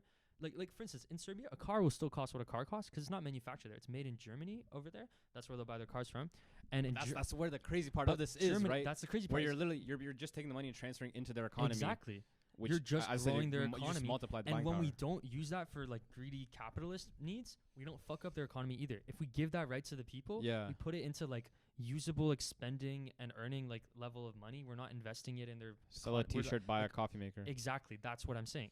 That we put into that kind of money that goes straight to the people, and we just grow them Yeah. slowly. The value of their money And increases. if you're and it's employing not them, thousands of bills to pay for $1. if you're that- employing them, and even better, if you're using as many resources as possible from that area Yeah. to build up your shops, like Actually, that's It's really beautiful. not a bad idea. Like Exactly. what we might want to do, so maybe like this is a complete tangent now, but like maybe like a landscaping company or something, Right. and then it's like if we have Right. that. what's it's the point same that you idea, can hand that off 'cause to then we're somebody giving else jobs to there? them yeah, that's true. Like that's true, you're yeah. you're literally building up their economy with Yeah. He's talking about first generating world money here. dollars. No, Like, no, what's no. that? I'm talking about there. Like no, Oh, if we yeah, did, like no, had we hand that construction and off. shit Yeah, there, then it's definitely. like we're also giving them jobs there as well, Yeah. right? But then we're like getting ourselves to like contracting ourselves to build a building. Like that's very funny. But see, You're what's basically just an international government. If But we- the if thing we is, really yeah, at that wanna- point, like if we did get big enough, we'd be a government. And like honestly, you have to start thinking about like, would you get shut down? When yeah, you're at what- that's that exactly point. what I was just thinking. But You no, know, like Yeah. that because then you you gotta make sure that like you make yourself the UN. You make yourself something all countries have to sign off on. But you gotta worry about like your security. You Honestly, know, like yeah, you gotta if we worry went that to your the UN incentives and got, like, align with these. protection. No, these you big don't go to the conglomerates. UN for protection. You become the UN. Like you do that until you are as big, Yeah. and then you just. Be I mean, the the UN isn't gonna tree do that shit for you everyone- anyway. No, well that's. But No, but it's protection, right? and it's somebody Yeah, you need who protection has or go to infrastructure war. everywhere and works with, and it's like, no. If we're partnered with like MOTV or UNICEF or something like that, then like I also think that we're pretty good. That's a Like, we're great not gonna get problem to fucking have, bro. attacked. If the Yeah. That is- superpowers of the world see us as a threat Bro, no, from no, how no, many no, people we're we're not talking helping, about I'm China. not gonna be Doing upset. it, right? don't No, let no, me- this isn't what we're worried about. We're not talking about the superpowers of the world. We're talking about like the local like warlord Oh. who lives Yeah, in that's what I was fucking thinking like, as this well. Right, country. You're right. gonna need right. the security for your coming with coffee his shops. bike They gonna gang get and he just, raided. like, kills you. Right. Yeah, 'cause think about it, like a bunch of free stuff comes in, and I'm like, oh, yo, boys, let's bring the AKs. But that's the Yeah, thing. yeah. So Raid that's the- why I'm raid saying the not coffee free. shop. We'd have to do it smartly. But let's say like the guy who works at our coffee shop, or better yet, the He's landscapers, No, it's not what I was gonna say. The landscapers who work in our fucking who made our entire like field for our Would we have to make like like, safe school zones? and shit. What? Like safe zones around like a city? Bro, who knows, bro? Wait, let walls and me shit. get to Calm that. down. Let Let's me- okay, let me okay. get bring to it that. back to basics. Let me get to that. Yeah. The dude that makes the land that our school is built on, let's say, or like makes it usable to build on, or whatever the fuck, cuts the trees, whatever, right? That dude that we're paying to do that, if we want to be really fucking ethical, like we are no better than fucking Nike if we pay this guy $1 an hour. You know what I mean? We should pay this guy 15. That's fucking unseen money in a country like Kenya. We have to operate like we're a nonprofit based out here that we'd have to pay someone minimum wage, right? So that's, or an organization based out here. If we operate like that, the warlord will come work for us. You know how much money that is? Like out there? So I'm not saying that he will, but I'm saying that will first of all force shit to get built really fast, which is good for us. And second, that gives us like a power because we're basically like we're striking quickly. We're like building our shit right away. And then also for anyone who's against that, like we literally are like bringing a good thing to the community. We'd have to like work with big organizations, but assuming we partner with big enough people who have infrastructure in the area, like what I'm saying is we're not the first people to do this. So surely we are not the first people to build a school somewhere. And for it to be like scary and questionable about shit like that, which means that there are people who have shit in place to take care of that. And so like I think Yeah, that's true. if we work with a company who's already done that before with another nonprofit or their Actually, own money didn't raised or Mitch's whatever. like Project Jenga, didn't he say that the tribes that he like brought together were Yeah, like warring? yeah, this is a great story. This is Yeah. exactly what I mean. We're doing a good thing, and at the end of the day, people, as long as like there's some profit to be made in it, and if we're bringing a lot of money into the communities, hopefully they won't like hate on us. Like they can make Actually, money that's off true. it Like too. if some warlord came in, we could That's be what like, I'm listen, saying. like if you think about it, like you could start investing in this and you could be making money out of this. Yeah, That'd be a crazy your negotiation. charity. your What own are they gonna people donate though, bro? No, No, not no, donating, no. but like say like listen, like we're like we'll be employing up. you and we'll be giving you money so that you Like, start I building think Here, I think if you don't run this mine, or if you start like we'll provide the money to pay your workers properly as long as you let them be part of a union that we like supervise. That like now your Yeah. workers they have to wear masks if they're gonna work in the mine. They have 'Cause to wear it proper really isn't regulation that much masks. cheaper Like, to wear a mask. it isn't that much cheaper to buy Or them all sorry, masks. sorry, Isn't yeah. that much Not wear cheaper masks.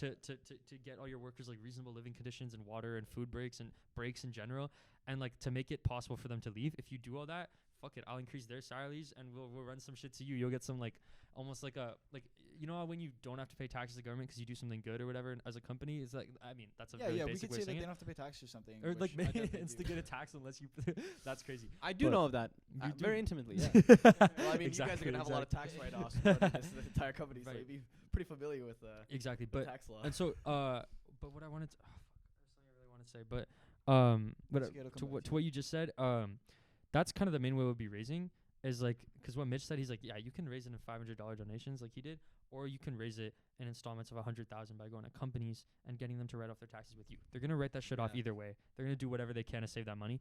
May as well be a donation to you and your nonprofit. And even better, there's companies that are specifically working in an area that when they donate to us, they could be partnering with us, like a clothing company Yeah, to our like clothing MOTV or line. UNICEF or something. Or someone who's exactly like someone like that who's already doing things like that. But even We if would it's a hopefully look food for a company, smaller right? one. We're getting food to people. Food company donates us 100,000 to write off their taxes, but they do it in the form of value of $100,000 worth of Front food. end branding is just so good. It's too. crazy because for 'Cause- them that's public relations. That's crazy good But media. there's a huge difference For between. us, it's Sorry. no. I, Continue. okay, so there's a huge difference between you're able to put on your website, like the cross, or you're able to sell an iPhone that's has like red at the bottom written and Exactly. A's, or but at the keynote, right, when they're showing it off, instead of saying, because the thing is, if the CEO of like the Red Cross comes up, like nobody really knows who that is. They're actually pointing at exactly. their yeah. logo. Whereas if they have Dusan and Ryan come on stage, exactly. right, Exactly. talking, I'm saying. right, 'Cause so we're the then face of it. then that's Exactly. big, right? Yeah. And because and so much so that it's not just, even there it could be so much so that it's not just to kind of market the charitable like donation, but also it could even be just like a good marketing move for the company, because if people just know you and like you on TikTok, for example, then that would be just a collaboration Right. in the first place. And No, yeah. so many- Actually, Dusan, I want to jump in here and like take this a little bit off what we're talking about just with the nonprofit, but I want to talk about like that idea of like having us as like the face of the brand. Something I wanted to mention earlier. I genuinely think that this is the future of like advertisement and brands for companies. It's just gonna be like you need a person as like Yeah. the brand. And if you look at something, I think where it comes Look from at is like Elon Musk. artists. No, yeah, but like artists No, and facts, music, facts. right? Like that's where it starts. Like let's look at something like Travis Scott, for example, right? Like he's like sure, he's He's an lit. artist or the musician. Yo, shut the fuck up. He's like an artist, right? He's the musician, right? But he's going to be okay. Fine, I'll say like Kanye West, right? No, That- but it's that's crazy another because good what example. if Like they 'cause are the brand? Like they're a how important would it walking, be talking for brand. McDonald's to partner with Travis Scott if Travis Scott was also a charitable guy? I mean, that would just they literally get killed two birds with one stone. Right, but the other thing is that when they've done that, they're doing it. They're partnering with people that like. It's McDonald's, you know what I mean? But let's say Travis, like, but see, Travis makes music, right? But if he was like, I'm just gonna not do an example. Like for us, literally, like the actual example, like when we're partnering with like let's say a food company, like what I was just saying, they give us a ton of food to give to people. And Yeah, now yeah, yeah. That's just like a product, right? That's like if they sell it at McDonald's. But let's say beyond that, let's say with our clothing line, like we Like Roots or partner with like something. Roots. That's our dream. That is our Roots. Okay, I see you. I see Partner you. with us, please, bro. Yeah, Right, You want I the see more what you're saying. personable Mr. Because Beast then approach. everyone who follows us, everyone who follows us on TikTok, and he's like, wow, Yeah. when they see the Roots Yeah, V, yeah. like Roots X Dusan and Ryan's charity collab drop with the same like simplistic, dope. you Yeah. know, but like, That's dope. like that's what I'm saying. Then anyone who wears that can be Yeah. identified with that, and it's And, more like, than we just could buying literally your be, like, Tim the models wearing Beams. the clothes, because then they see our face too, Exactly. and they immediately want to buy, right? 'Cause Yeah, they yeah. feel like familiar Yeah. with it. Yeah. I'd love to see the creative solutions you guys get. Yeah, Dude. planned Yo, for sorry, this, I know man. we cut you off earlier. Yeah, yeah. So what I was just gonna say about that is like for brands and stuff like that. Like here I'll say like again like Travis, like he's an artist, right? And that's the thing first. And you could say like what his product is making music, and that's what he is as like a businessman. But if you think about who Travis Scott is, you don't know who that person is. You don't know him at all. But all you have is the brand. And what he does in every interview, he shows up, every podcast, and even in every song, like what he's actually talking about when he's singing, that is the brand. And so like going out into clothing and stuff like that too, it's like it literally walking, talking brand, but you don't actually know who he is, and so he's the personification of the company Travis Scott, right? And but it's like that extends to all of his album merch and like his music itself and stuff like that, and like brand deals, whatever. So I think like going forward for like Elon Musk, a great example. He personifies what SpaceX is and Tesla is as a walking, talking person representing the brand. And so if you look at Elon Musk, you're also thinking about Tesla. You're also thinking about SpaceX. So I think that every company going forward is gonna have to like have that one guy who's like, because it's someone you can root for too, right? Because it's like for Elon Musk, right? It's like someone who's like, oh yeah, I'm the CEO. I came up from this, and now I'm on top. Like everyone wants to be like have $1 trillion, right? Even like Jeff Bezos, like as much as a lot of people hate him, you still want to be rich like him, right? So it's like someone yeah. to kind of look up to. So Oh yeah, I can donate all to you guys. yeah, Absolutely. I Get my my tax slip. Yo, Get out. genuinely, You could I have cut that don't- part out, but genuinely, I don't know why. I'll people- obey the tax laws, man. No, listen. Like, I genuinely don't understand why someone like Your Jeff loss. Bezos doesn't like donate more of his money, because it's like, bro, you're like a multi-billionaire. What if you wait, don't? do you know or you don't know? What? Do you know? Sorry, did you say I don't know? No, or I don't know. I don't know why. don't Because, know Okay. why. bro, why doesn't he donate like 500 mil? Like it just to like But you guys could be the ones I to think secure there's the a deal. reason for Exactly. that, You though. guys I was could be the thinking ones to same secure the thing. deal. I don't Yeah. think these people Well, are the- actually in bad faith, because there are also a lot of them That's starting right. a lot of charity organizations. Yeah. I actually think that it's because there's a gap where there's not very personable or trusting organizations that exist Exactly. on the market. So you guys could make that Shit. And difference. if their Be the kids knew outcome you for guys them off of Yeah. to social donate media, to the charity. yeah. Right. If Elon Musk's kid fucking watches us on yeah, social that's the number one media, force. Because That's what they're I'm saying. looking because a lot of times they're just what's heard. What is that? A lot of the Right. time, the general especially in kind of understanding business. is that right. Businessmen will work with someone off if they heard about it from someone they trust, not if Yeah. anything they Mm, read on That's the true. internet. There's you know there's what the I mean? distrust because they're in these organizations, so they know how they low key work, right? They see, so they have the distrust as well. There's a lot of times, the saying goes that they're too busy to really do the diligence to figure it out. But as like point out if it's their kid or the point is that if there's some sort of innovative approach. Absolutely, then they like can like make it those honestly just donations. comes down to the trust, man. Like if you become an incredibly large brand, they don't have to do all these due diligences. You know, like it's all about truly like being the ideology that you're standing for, and they'll come to you after you become this incredibly reputable source of charity and philanthropy. So you know, I think you guys actually could create an incredibly creative way to supply you. the world with some good value. Yeah, no, I think another great thing about it is how Thanks, well Sean. it kind of marries with what Dusan's doing, because if he actually, sorry, my fault. When Dusan becomes successful, so when Dusan becomes successful, when he's gonna be up there with other artists and has that connection, that's like free advertising. If we did like, remember, you had the great example of talking about what is it, Project Trees? Yeah. Is that what it's called? Oh yeah, Team Trees by Yeah, Mr. Team Beast. Trees, right? It's like he got all these YouTubers together and was like, oh yeah, like let's all get awareness for like, trying to get this stuff for trees and raising money, whatever. We could do a similar thing where it's like for a month or whatever, we start to kind of build it up and like have a release for like fashion to get all these other artists to be wearing our clothes and stuff. It's literally Dusan and Ryan's charity on it, right? So then that's gonna be raising awareness for it, and that's marketing to all these people to bring it to a good cause. So it kind of marries well to what he's doing as well. So Yeah, So- and so- as for with the Beats by Dr. Dre, like example is that being in that industry as well, you are connected to some of the most influential people Yeah. In pop culture. So- So you could Yeah. put the t-shirts on So them. Yeah, on and that, that's like- Exactly. what's your timeline for this release, man? oh man, How far away do you think you'll be able to get this journey started, man? Yeah, that's kind of what we have to crunch down now, Yeah. because it's like a lot of idea crafting, and like, obviously like this is the first thing Mitch told us when he met with us. Like he's like, I can tell you guys are very passionate, very driven. You guys just need to like, bring it down into like being something that's really going to become like reality, and like focus like your vision. So for us right now, it's boiled down to like, we need the designs and we need to start like TikTok. So once we have the designs, we need to then go to like, how do we actually produce these things? And then, and then start to advertise it on TikTok. And then, we also want to find some like charity organization like motv, UNICEF type thing, hopefully a little bit smaller, so they'd be more willing to work with us, and give them more of their time, and then we'd be able to work with them and say, okay, you're a charity, we're gonna put our money through you essentially, and then we just start meeting with like actual businesses like Roots, and we say, yeah, we have like 100K on TikTok, right? We're growing like our brand, and we've sold X much, and we're partnered with this charity, so you can get the tax write-off. There's no reason like not to do this. We tell them our story, that kind of thing, and then hopefully then we start to get the $100,000 donations, and then Right. that's how we start to get it to grow for the This library. approach is fucking sick. Yeah, and Yeah, this is It's exactly fucking what sick. Mitch laid This out for approach us. is so And sick. Well- we kind of started with the social media stuff, and Yeah. he's kind of connected it. Yeah. But he was saying that's how you raise money. You go through the companies, and so I'm not gonna say which one, just out of respect for the person. But like, I met someone at Berkeley who's like close relative, was a CEO of a massive like food chain, like company that like delivers food. It's like well respected. It's well-known. McDonald's. It's not McDonald's. That'd be crazy. Wendy's. Mr. Beast Burger. Yo, you got it. But like not even fast food. It's like reputable, like good food. And it's like, so I mean everything's fast food to some degree. But my point is and like that person at Berkeley was willing to let me like to have us go talk to their relative like more than once they heard the entire pitch. They're like, I would like I would totally do everything I can to set that up so you could like pitch to them. So when the time comes, and that's just like in my first 2 semesters at Berkeley at a music school, has nothing to do with that, not at all in that world. Already found someone who could potentially invest in, like chances that turns out pretty And like low. labels too, eh? Like when Labels those people come in, like the spokesperson. Exactly. For So what was that day called? yeah, Career Jam Yeah, is a day. I exactly, don't know if exactly. have I told you guys about Career Jam? It's a Yeah, thing. yeah, I we think talked it's- about it last I time. have, yeah. Well, basically, I'm not gonna go through it again, but it's a big day at Berkeley. They invite a ton of like executives from the music industry.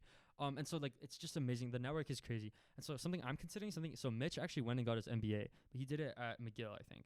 And so something I've been considering, because I really love this stuff. I love Same. management. I love all this stuff. We've both been Or- considering is maybe It's not doing. MBA. Sorry. Wait, are you talking about the business one or? The MBA. Yeah, Okay, that's a business. Yeah. Applying for Harvard? Yeah. Actually? Yeah. Harvard? Connections, bro. Harvard Business School, yeah. Oh, Or shit. Wharton, Harvard, or Stanford, but probably Harvard's like the go. I'm already studying. For I mean, my you're in GMAT. you're in Boston, man. Might as Yeah, well. That's what I'm saying. Because Conversion's pretty easy. Because I've met. Okay, so something I've been talking about to Ryan, but like I met. So I started going to Serbian church, and I met a ton of like Serbian like people around my age. All of them are students at Harvard. There's like, I mean, and at first I was like, why are there no Serbians at Berkeley? But then I realized like, because no immigrant Serbian parent is gonna send their kids to music school, but they will send their kid to Harvard, right? So it's like, of course. So it makes sense. But But yeah, and like slowly they started inviting me to things, and now I'm like, they have like a ex Yugoslavia, like a basically Serbian group chat on Instagram of people who go to Harvard and me, and that's it. And so I'm the only not That's Harvard. crazy. But yeah, I think there's like one person from Boston College, but it's basically just me. And then so they have like they meet up every like 2 weeks, whatever, like for like brunch or some shit on the weekends, and I take the tea, and it's always somewhere at Harvard because they're already there, right? So I live on campus. And so like every time I've been there, the vibe is like, oh my, like actually being in their dorms, like their residences. You've been and shit. in Harvard? Yeah, bro. I've been to their parties and shit too. That shit goes crazy, bro. Harvard parties go wild, bro. But yeah, Harvard dropout right here, no. man. Lil Pump, bro. Nah, but like they're so like in their dorms and stuff too. It's so fucking nice, and like just the general, the whole atmosphere, the whole vibe. But beyond that, everyone there, the thing I found in common between everyone there, is not being super smart or even like, you know, being rich or anything. It's not like anything that I expected. I especially expected them all to be smart, but that wasn't it. It's not necessarily smart. A lot of them were, but it was more not even hard work. It was just that they all have a goal, a greater goal that they are like incredibly pointed towards, that nothing could possibly pull them away from, and that thing is after Harvard. That thing is at some point later in their life. They have some goal that nothing could possibly stray them from it, and they're set on achieving it, just like I do. Just like yeah. How many of those people is that goal like money? For how many people? I would say only 2 of the people that I know is that goal like money. A lot of There them you are go. into the nonprofit sector. A lot of them are into mostly like just changing, helping, creating value in some way. And I think you need that, because if your goal is Yeah. just to get net worth, you're not going to be actually driven towards any focus thing. Exactly. You have to be Yeah. building Yeah. something valuable to the Yeah. world. And Andrew out here with the money goal. Well, I mean, that was the message I was always spreading to Andrew. I mean, Yo, like, that- if you want to I provide see. asset I know value. you've been looking at me every 20 I've seconds. told you. This fucking segment on not-for-profits, bro. I've always told I you, don't but think I've I always don't told see you. you under on my shoulder. No, I don't know what you're talking about. Bro. But Listen, like, it's we're just not gonna by tangent onto nature. this. It's Going just back. by nature. You I know, don't you give a fuck what you need think. Let's you go. need Okay. you need to have some sort of direct vision to actually go about doing something. If you just want to build something, you don't know what you're gonna build. Yo, I guess I'm blind. My fault, bro. I have a disability. It's a love for the finer things. Anyways. Yo, on God though, like we talked about this a bit on the last podcast, where I was saying my Yeah. goal kind of changed from being like just for money to being kind of more about like Helping actually people. helping people. And I think that was like one of the biggest changes for Drive, and like it's a completely slept on thing, because I did not fucking get it at all when I first started like in like work on medicine and stuff, because it was literally just like, nah, like, you know, you hear that, but it's like I can work for money, right? Like who doesn't want money? But it's like something changes inside of you when it's like really like you really look at yourself, and like at the end of the day, it's just like a number, right? It's just like, and it's like, yeah, I can get you to do things, but it's like, what are you really gonna do with it? And like, how are you actually like, what really matters to you? And I think to very few people, what really matters to them is having like a pile of gold in like their closet, right? So, I mean, I think that's what it comes down to. At the end of the day, like it while it's an attainable goal, like it doesn't fulfill you at all. Like Yeah. what happens? You get it more, you want more. Like you get it, okay, let's get more money. It's not fulfilling in any sense. And there's Exactly. nothing tangible that's actually built. Like you left no mark. Even if you had $1 billion of whatever you made, if it's not something impactful, in 100 years, all the things you did is forgotten. Exactly, and this is what I meant by like saying I just really want to live like at my means, like when I'm kind of just like living out of an apartment for my whole life, because realistically, it's like, I don't know. It's like it could go to a better place, and it's kind of like at the end of the day, I'm gonna make a bigger impact on the world and make a bigger kind of like, I guess, like fulfill myself better by doing something, by saying like, this money, like if I'm really looking at what my goals are in life, nowhere does it say have a big fucking house, right? And it's like, sure, that can be a goal, but it's like, what the fuck is the point of that when you really break it down? And it's like, is that something I really need to be a good dad? Is that something I really need to be the best version of myself I can be? It's like, no, right? That's just Yeah. like something nice to have, and you know. The money's better elsewhere, right? I could spend like $3 million building my own house, or that $3 million goes to like actually helping people who have nothing. I think it's really interesting noticing how our generation views the world, because I think that old classic American dream sort of vision of the world has been breaking down, and I'm actually really embracing that, of course. And a lot of people, you know, they shame it for a lot of the things, but I think exposing us to those things, and even having the anxiety towards not having all of this abundance, actually shows something within us. And I think it did something for me as well. You know, like obviously envy comes into play when you see all these incredibly wealthy individuals. However, it came for me to realize that like I don't even care for these things unless I'm looking at them, or if less, you know, you have this comparison. And once you realize that comparison is a source for a lot of your misery, you tend to forget about that shit at all. And that's I think that's super valuable, and I think we're moving towards something. Facts. So, you know, I mean, like for me, like I would never want a big house for the sake of it. Like that's also just super sad. Like imagine you're the only one living in a $1 million I would only mansion, get a bro. big house if I'm having like kids. Exactly. I would And, want a like, big I house. want to The only give that reason to I would them. want like a $1 million plus value home is so I can bring all of my boys, my family to live with me. Oh, yo, Yeah. that's a crazy. That's what I've always idea. wanted to do, bro. I've Shit. always wanted all the boys Yeah, have the to live separate with little, like me, sections bro. of the house, like for your Damn, family. that's Exactly. Yeah. But like think about it, bro. I was telling this to my friends the other day, bro. I got this idea from probably a very familiar top G. But he was Oh like my like God. I was just thinking like imagine, bro, you're chilling in your house, right? Like you got 3 McLarens, Lambos, because we all pull our money show together. up, and then they push Well, you into the you back know, of a truck, and we then don't- and we then you're don't- in jail. We don't do unethical methods, Andrew. I don't know what you're trying to get your money off of, but we don't do quick rich cheese. But for us, like imagine, you're Who's chilling. behind it? We all pull along. we pull our money together. We buy like one fancy rich car, and we don't need to spend all this money because we're all pulling it together. We all have the same very wealthy McLaren or Bugatti. So then it's like, yo, Andrew, bro, I'm taking out the Bugatti right now. Do you need it next week? No. Okay, me and my girl, we're pulling up to Andaz with our McLaren, and then the next week I'm like, oh, which Bugatti? I don't know. The bronze one. Oh. No, but then for you. I know, I implied that. But then like next week, bro, I'm like, yo, Andrew, you can use it, bro. And then all the mandems, they pull out with whatever we have, we share everything, and it's so much more equitable. And then all the extra money we could actually reinvest into our businesses and for our actual endeavors to grow up. But like I realized, like I always thought it was so weird that everybody just like distances each other when the connection is so powerful. Yeah, when you that's do it actually together. facts. Because everyone ends up going to their own cities, whatever, Exactly. spreading out. But it's like you gotta keep the family close. And Exactly. I think family isn't just blood. Like it's like the people that like that's like the thing that I've always thought about. Because like for me, like especially when I was younger, like for family and stuff like that, it's always been like especially as a kid, you don't get to choose any of that. You're just born into the world, and like they're there. It's like you're forced to live with them, and it's like whether that's a good thing or a bad thing, you don't get to choose if there's somebody you get along with, right? But with your friends, like that's why it's so important, because it's like you actually get to choose them out and be able to say like, this is what I like about this person, and this is why I think it's worth spending my time with this person. So like you got to build the family Absolutely. close, like outside of just blood. And imagine having a house full of driven Yeah, people holy who have the fuck. same values just as you. Imagine how much stuff you can get done. You don't have to worry about the house because all of you have people. You may have butlers. You pool your money together. They can take care of you, and all you have to focus Damn. on is building what you want to do. Yeah. And something having a coalition like that, I like feel like that'd be good for your kids too. exactly that too. Like Yeah. imagine you all have the kids at the same time, bro. Yeah. Beautiful, bro. I bet they all like get married together. That'd be so that'd cute, bro. That'd That'd be so cute. Shabal wants to smash my daughter. I don't know why, bro. Yo. Or he wants his son to smash my daughter. Okay. I'm Pretty sorry, this super. house is gonna have a lot of sexual assault scandals, bro. And also, I didn't hear any budget for charity in that garage, so. True. No, Moving on. but the thing is, Dusan bro, because sector. we don't Yeah. Well, none of us like all of us share the same house. So like think about that extra billion that we'd be spending on the real estate. Well, you're We just thinking give it about out it to now the because I community. pointed it out. But anyways, no, I was gonna let this go like into philosophical it was, but this discussion seems to get super chaotic. So I'll ask you guys what I want to ask you as you were talking about your charity, because I remember when Dusan like first told me about it around November, like end of November, and it was you just said Ryan and I want to actually like start helping people in less developed countries, and at the time there wasn't even the idea of going with of working on a brand rather than working on a full non-for-profit, like that's completely like integrated vertically. So but like you've come here now and obviously you had help, but like I really wanted to ask you guys about what kind of like how you guys work together, because I know like John and I have actually been struggling to like really bring this pod into like our kind of vision that we sense. So What do you mean by like vision?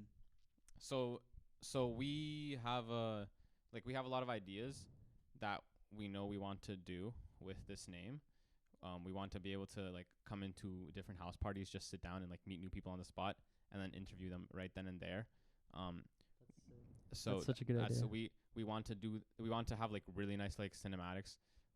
We want to have like nice animations and stuff, and we want to be able to build up good like we want to really make people like smile and just make people have like a good time. You've probably met people where like you just met them for the first time, but like they brought out like I know I have, because like I'm somebody who like 99% of the parties that I go to, like I don't really give a fuck, but there's always like somebody who a lot of time is John, who will like make me like forget about all my problems, and they kind of like it's almost like they like make It's you always John for me too. they kind of like make you drunk without like you actually like having to, you know, like they have the same effect, right? Where they're like able to do it quickly, and we want to be able to film that as well. Like at least for me, like it's always been a huge point to like put good experience on camera. But as I said, like we've been doing this for many months, but a lot of times, man, we just like struggle on the collaboration aspect. So seeing like that you guys have brought us together, I'm actually really curious about how you guys work. Sure, can I jump on this? Yeah. Alright, so I think like for like what it seems to be like you're saying is like it's like how do we get like these kind of like we have ideas, but it's like you're talking about like bringing that vision in. Like there's like this is a collaborative project. Yeah. So how are you collaborating? Like Okay, so well, what we do is like, and we kind of got this idea actually from your guys' podcast. Yeah. Huge inspiration. Yeah, exactly. So we were saying like, oh yeah, Andrew and John, like they meet at like pretty much like every weekend, well, like or at least call, and they like get their shit on. Cause first semester, like we pretty much like didn't talk that much at all. Yeah. So like we had a few calls here and there, but like it wasn't often. So what this is a cool arc then, yeah. Yeah. So the boys are back, yeah. Yeah, exactly. So what we saw is like it was like, okay, these guys are talking every weekend. It's a good way to stay in touch, and we're talking about like having our goals, right? That was like the original part of it, is just to have like weekly goals and go over it, and like be able to say, okay, how are we gonna improve next week? What are we gonna do? Yada yada. And one of those ended up just being like a nonprofit, where I think like Dusan was the first one to have the idea, but then we both started to lock in on it, and we both just brought our own perspectives, because it started to kind of dominate like the whole like, okay, like for our goals, like what are we gonna do? It's like we have that as well, because for me it's just basic things like school, like okay, I'm gonna work my ass off on school this week, right? And so it's like that's a classic. But then we end up going for like an hour on like what we want to do with this nonprofit, and we have ideas like, oh well, like Dusan and I always bounce off each other with ideas, so we'll just like be able to just talk and get really creative about things like that. But I'd say like what brought us then to the next step of getting it to be even better is the mentor, and having like Mitch to be there. Definitely Okay, a mentor who's already done this to help us shape it is huge.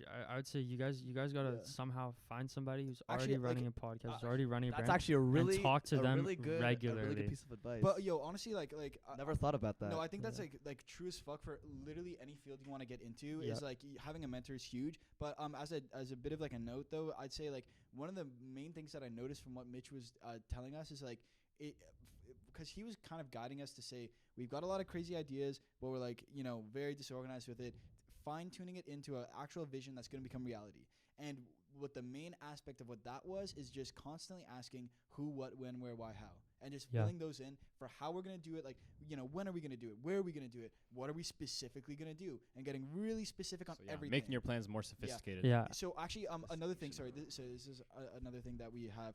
But we both like share Remnote, and I believe so. Okay, you guys know Notion. You guys are on Notion, right? Yeah, we're on Notion. Sean has been trying to pull me onto Notion all the time. You put me on first, and I've been using it literally ever since. So Remnote is really similar to Notion. Okay. And quick sponsor. Yeah. So no. It's paid. It's great. It was actually made by these two med students, and it's like really you can tell it's designed for like people. Okay. Like, I med. see. But it's also like not that specific. Like it's much more broad too for like, organizing your life. But you could do this on Notion too. Just both be workspace owners on Notion. So like I run you can Phantom share on it? Notion. Okay, yeah. you Because I was can gonna share say one of the things you can do in Fire. Remnote is you Yeah. share like the Rem. So I have premium like permanently. So what I did is I just took like that and I did it. So I shared it. So Dusan has access to all of my stuff. Basically, So yeah, then we created like a doc in it. So it's just for everything that we have, and so we pretty much share that. And we can look at each other's like minds pretty much. Oh, And Dusan so- was telling me about this actually. So what it is like we have after reach during for our my water, I'll meeting. be right back. Yeah, no worries. During our meeting, so we literally write down, not just ask each other, because that was one thing I realized. I wanted to write it down so we would actually fully answer the questions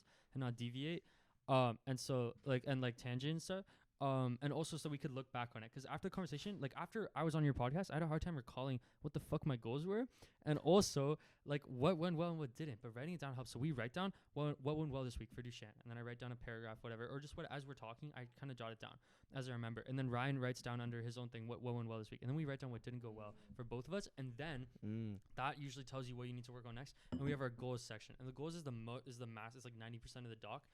And I have it split up into each like category or like aspect of my life. So I have like a mindset, like a body, mind, and soul kind of thing. I call that Tsar, because Tsar, like that means emperor, and I was named after the first emperor of Serbia, Dusan. So I was named after Tsar Dusan. So that's kind of something I refer to myself as, like think of it as the king. And that was also inspired by something Andrew said once, because he as the emperor, because Andrew said like that's the king in the mirror, because that's like Andrew's thing or whatever. So you guys, this is a lot of us. Like, you guys seriously fucking inspire us. Like I can't explain enough how much you guys inspire us genuinely. But that was both ways, man. Yo, that's so real, man. But yeah, so like essentially, we have like each section like categories. I have like the mind, body, and soul type thing. Ryan has that as well, and we kind of go into each aspect of our lives. For Ryan, that might be something like like working on his application to med school, researching what else he's gonna need for that, or like just working on schoolwork for each of us, or like for me, it's my production with clients, production for myself, I have my social media, and it keeps going. And so we fill all those out. But the main thing is that as the week goes on, Actually, hold on. we Look at can my computer see- and show you. yeah. Oh, As the main fire. thing, yeah. As the Oh, if week, only had Hattie, bro. We could show it on the stream, bro. yeah. But as the week goes on, we can see each other complete the weekly goals, the weekly tasks, and we're watching each other work. Not only that, but Ryan has a today's note thing that I can open at any time, and it says daily plan, and I could see this motherfucker. It could see whether or not he's working, and he could see whether I'm doing. I have my own note thing for my daily plan, and we are held accountable at every moment. We know what we have to work on for both of us in every aspect of our lives, not just the aspect of the brand that we're working on together. That was a huge like turning point for our because it makes us work hard. Yeah, of course. So this is like last week's one. Yeah. So like Hey. at the beginning, right? So it's like talking about agenda, and it's like, oh, what do we do? Like whatever. And it's like the reflection of it, and then we have both of us, right? Yeah. And then is this okay? Findings, whatever. And then goals for next week. So this is Dusan. Sorry. Where he's got all this in, and he's got all of his goals, and he formats a bit differently than mine. Okay, where am I? Okay, fan, blah, blah, blah. This is my production. That's my Okay, I think I have to open that. Give me a Yeah. second. Oh, it's because I closed all mine. Okay, give me a second. Oh, sorry. I actually closed all yours earlier today, so I could copy them on my phone. Because it doesn't copy the inside text. Oh no, you have to click on each of them individually. Oh, it's because I was formatting a bit differently. Yeah, you're good. But yeah, for here's mine, right? I did it just by different days of what I'm doing each day, and Yeah. this is from last week, but Yeah. I haven't updated this, which I got all done. But yeah, so it's like I have it like with check boxes and stuff, so I do it that way, and then I say what I'm doing each day. Dushan does it by category. I do it by day because I find that makes more sense for me. But I do the same thing, actually. Yeah. Literally the same thing. You want to see my Interesting. notion? yeah. Damn, we're whipping them out. I have mine too, but like Yeah. it's the same one as Ryan's. So. I love Notion for their I love Notion for their diversity of visual data frames, so you can Yeah, like, they have a organize lot things. of cool different stuff on Notion. That's the thing. Different ways to organize things. Yeah, I Yeah, like that. so But I don't like Notion's like typing mechanism as much as Oh, yo, me Notes too, one is a actually. bit Me easier. too. Yeah, it's really nice. it's just that I really like how they're structured. So this is my Notion, bro. I'm trying to make it public eventually. Oh, Try to give access, but okay, it looks weird here. Consistency. but This is so pretty much every single day. Yeah, exactly. Yeah, that's that's why I super really like helpful it. in Notion, I have yeah. a calendar and I always add a page to it. You just write whatever you want in there. There's daily documents, which Remnant does for you. Yeah, Yeah, see, it's it's just pretty similar. organized. Yeah. Yeah. So then here I just I set it up so that like I have like similar to-do lists and then schedules as well. Right. Now Yeah. that I'm showing you this, I want to use my day planner too. Oh, let's see it. Helps me with organization. I was using this during the school year.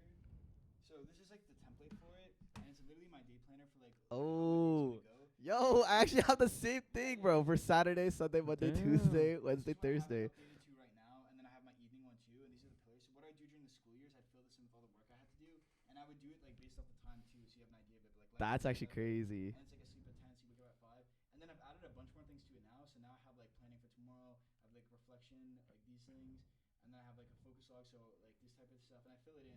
So I copy and paste all of this into my today's note.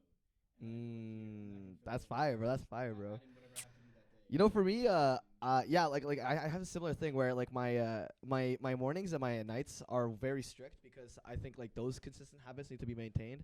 But yeah, for me, same thing. Mornings and nights, I have a specific routine. but like I always do. hate Yeah. having super structured days. So I Me too. always have like early things that I have to get done absolutely, and then I always fill in with whatever I have to do on my task list. I kind of do that And as then well. I fill that in for my evening on what I actually Yeah. need to work on. I mean, Now, Yeah, no, like for me, like having a productive day starts with like having a productive morning. Absolutely, So it's like if absolutely. you get those things done, and it's like you hit the gym and all that, then it's like, all right, I'm ready to go. even at the What do I do time now? of waking up for me changes Yeah, the yeah. entire Gotta thing is get how to I If work. five, I'm bro. expecting myself like I want to wake up at 5, and then I actually get up, it's like okay, I'm following like Yeah. what I want to do today. And Yeah, I'm it's doing so that shit. true. And it especially helps when you do hard stuff like cold showers in the morning. Like that's a really hard one. Like I'll be honest. Like, Really? No. Oh, yeah, every morning, bro, same. sometimes, But No, No, yeah. I'm saying it's hard. That's crazy. Oh, you yeah, find that it's hard. easy? I've been doing it. It's because you know what? It's actually such a brokey thing that I'm about to say right Yeah. now. But it's because Yo. yo. So what happened? Like maybe Nah, that's mad funny. 2 years ago, my hot water cut out, and it was done for like 3 months. So every day, and like the thing is, I was able to fix it, but there's so much friction. I had to go all the way to the basement, turn the hot water on like manually, and then go back up and shower. I'm not gonna fucking do So that. So you're saying for us to make that an easy habit, we just have to add a ton of friction, not making it hot. Yes. Destroy my plumbing. That's actually such a big. I think that's in the book. No, that's Atomic huge. Habits. Yeah, Advantages it's of from being Atomic broke. That's in the Habits. book in Yeah. Atomic Habits. Yeah. Breaking Super a habit, powerful. make a ton of friction. Yeah. Breaking or reducing friction for things that you For for want to things do. that you want. Yeah, it's the But, same okay, rule. low key Yeah, though, same I like law. the idea, especially specifically for the cold shower, of making it really fucking hard to do. Yeah. Because like the thing is, like when you're sitting there in like the bathroom at 5 a.m. in the morning and you're just staring at the shower, like I don't want to do this. I don't want to step in here right now. Yeah. I don't want to go in this. But then it's like you fucking do it. You and then love you're it, gonna be Exactly on why it you for the need rest of to. the day. I love Like, it. you're gonna be on You it. love it after a after while, you like step in. I Yeah. started loving it, man. Like when I Yeah. didn't, I'd feel like I was sick. Like I'd be like, Same, I'm Yeah, sick. same. yeah. Yeah. Like ditto. I actually only exclusively cold shower in the morning now. Same, Like yeah. I the only reason I hot shower in the night is because it makes me pass out. Yeah. I would do it all the time because I actually get uncomfortable a little bit sometimes. But when I take a hot bath, chilling, Yes. Uncomfortable. sir. yeah, hot I'll bath, sleep in baby. the Why tub. don't you let me You don't get draw in there and yourselves a make you bath, comfortable? I have boys. to hop in there with you to make. Yeah, I You was gotta gonna treat say. yourselves, gentlemen. You gotta treat yourselves, you know. Yo, who's out here taking bubble baths though? Like for real. Yo, I've never done that. what do in you my do? life. What else do you do, bro? Like you want to see your balls if every the- time you're like if chilling in the Dusan's- bath. You need the candlelight, I've bro. taken- You I've need the taken, like, To be bubbles. one honest, bubble I haven't had bath. a bath in like a solid like 10 years. Yo, yeah, I'm in the shower. Solid like, I 10 just take years. showers now, No, bro. straight up It's always same. Yeah. showers. Bro, who takes baths? Like, No, Yo, straight up. like once a week, I take a good solid bath. There's bro. no Like, way. that's like bro. a You beer, would that's though. all You right. Yeah, it You is, would bro. though, Yo, so John. many times I just pass out. Yeah. I was like, Yo, put on some like chill music, like that'd be nice. yes, bro. Chill music, candles. Yo, okay. Like Let's electric like candles, though, not let's really. talk re. more about bubble baths though. Like, for real. Let's ball mass. bubble baths. Oh, bubble baths. Oh, I was oh. gonna Say say let's ball like mass. get If back If your on girl track a isn't little taking bit. bubble baths with you, what are you doing? Do you really have a girl? Do you really have No. a girl? That's a little question. Cut, cut, cut All it, right. cut it. Yo, if she was watching this, bro. That would have been whack, bro. She'd Yo, be like, let's no, you don't. let's like get back on track right now. Andrew, you had asked us how we collaborate. We Yeah. do not do it through bubble baths. Let's like rewind a little bit. But yeah, essentially watching each other work somehow, being able, because when you're next to a motherfucker, It's like you holding will each other work together. accountable. It's actually holding each other accountable however you can, and then also having like for our shit to just grow better, have like a mentor, have a leader that is also doing this. And if you find a mentor who is partnering with a mentor to do this for you guys or for either of us, we should find someone who's in a partnership too. That would be an even better mentor because they can give us advice on that specific. I actually think that's on super how they interesting. managed to work together. That'd be Right. another. I think Wow. that's super interesting.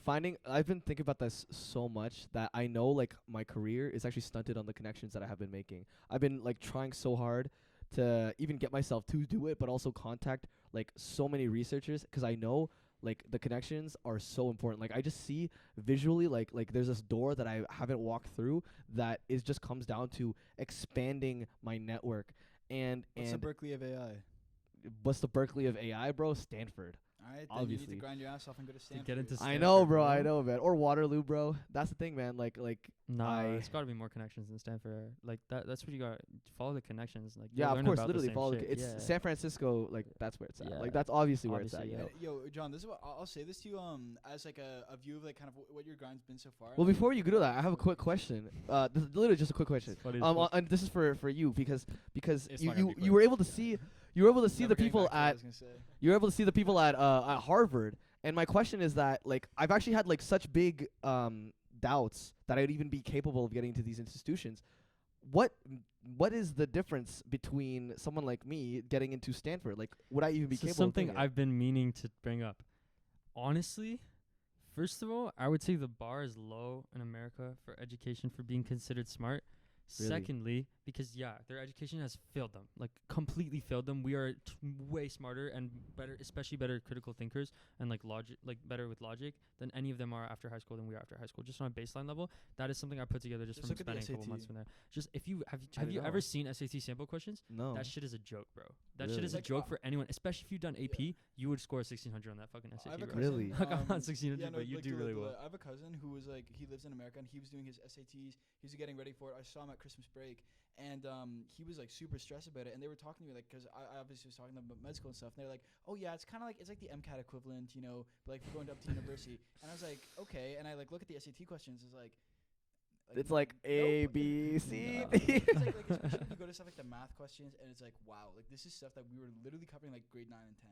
And it's Really? Like, yeah, So yeah. People don't get Yes, 1600 it's grade on 9 that. 10 math. The SAT is grade 9 10 math. There's a couple grade 12 like log questions and basically nothing else. but what I was gonna say- it's like geometry. It's stuff. like Mm. it's So it's do you like, think Like it's like areas. do you think solving I could get into Stanford? because that's not what they care. I don't even know if they still take SATs. They stopped doing that It would be during a harder COVID. They might test have for not some started it.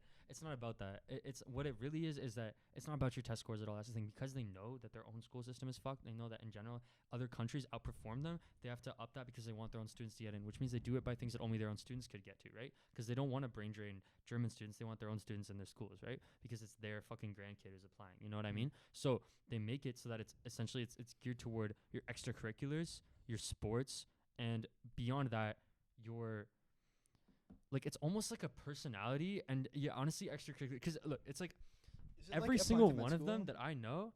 I guess it's not far off, but it depends also what you'd want to do at Stanford. But I think even as an undergraduate student, like it doesn't matter what. Like for instance, all these Harvard students, all that they have in common, truly, a lot of them are rich, but all that they have in common really is that they are driven by something to a point that they do not waste a second. They do not they sleep and eat as much as is necessary to function, and then every second is spent in the library or it is spent on their businesses or whatever. Like I know a guy there who had a shit ass GPA. He got like a 1100 on the SATs. That's not very good. That's like that's like a mediocre score on the SATs to get into Harvard. But he's running 4 businesses and he's been running them since high school. He started them on his own. One of them's doing really well. And I think it's like a hat company or something. It's just on TikTok. Just fucking TikTok business. But he's running 4 at the same time. His stats weren't very good, but it's also you meet him and you are like drawn in. You are fucking entranced by this guy's personality. It is like actually like, and that is like such a part of it. And beyond that, it's your ability, like it's your essay ability. Like it's so much in America is just like, can you write a goated essay? Because again, that is the anti-brain drain. A motherfucker from Germany who took English all his life spent a big part of that time learning the rules about English versus we learn the rules just from existing in an English environment. Spent most of our English education learning to write.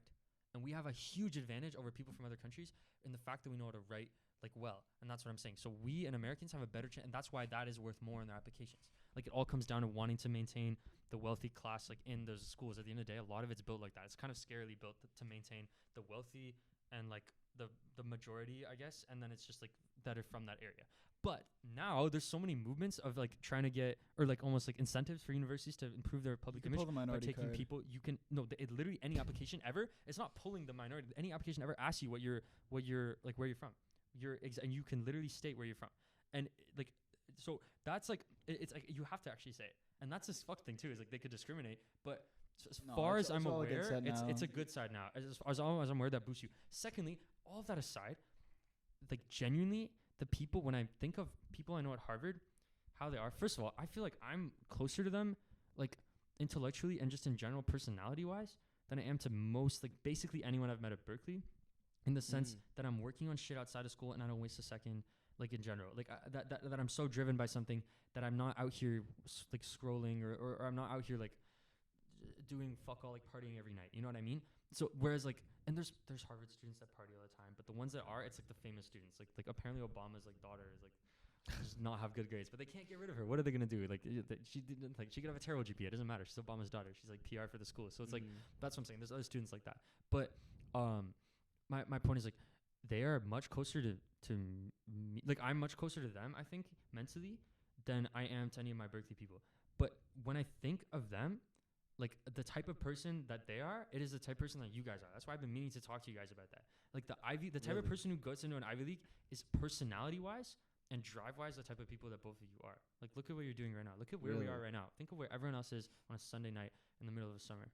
Think of where everyone else was last night, right? And it's like that's the thing. It's like Ryan is what, like all of you, like especially the person, like specifically, like there was a guy that I met. That guy with the 4 businesses. When I met him, I was like, wow, this guy's just like John. For some reason, something about his charisma, it drew me in. It was very, and that is such an unspoken, like, huge part of that. And I was like, no, genuinely, when I met him, the first thing I was thinking is, oh, this guy's like this guy reminds me of someone. I couldn't figure. I was like, oh shit, he's like reminds me so much of John, and like, really, no, genuinely, bro. And that's what I'm saying. And this is like, yeah, you are definitely one of those people who could do it. I'm saying like literally that they did Guys, this, and I was wanting to mention this earlier, bro. I was wanting to mention this. I appreciate it. In high school, they did not, like when you mentioned that our system failed us and stuff and that we didn't know about some opportunities that were available to us, I really want to say this. I think like we didn't get to it or we got sidetracked, but I want to say it now.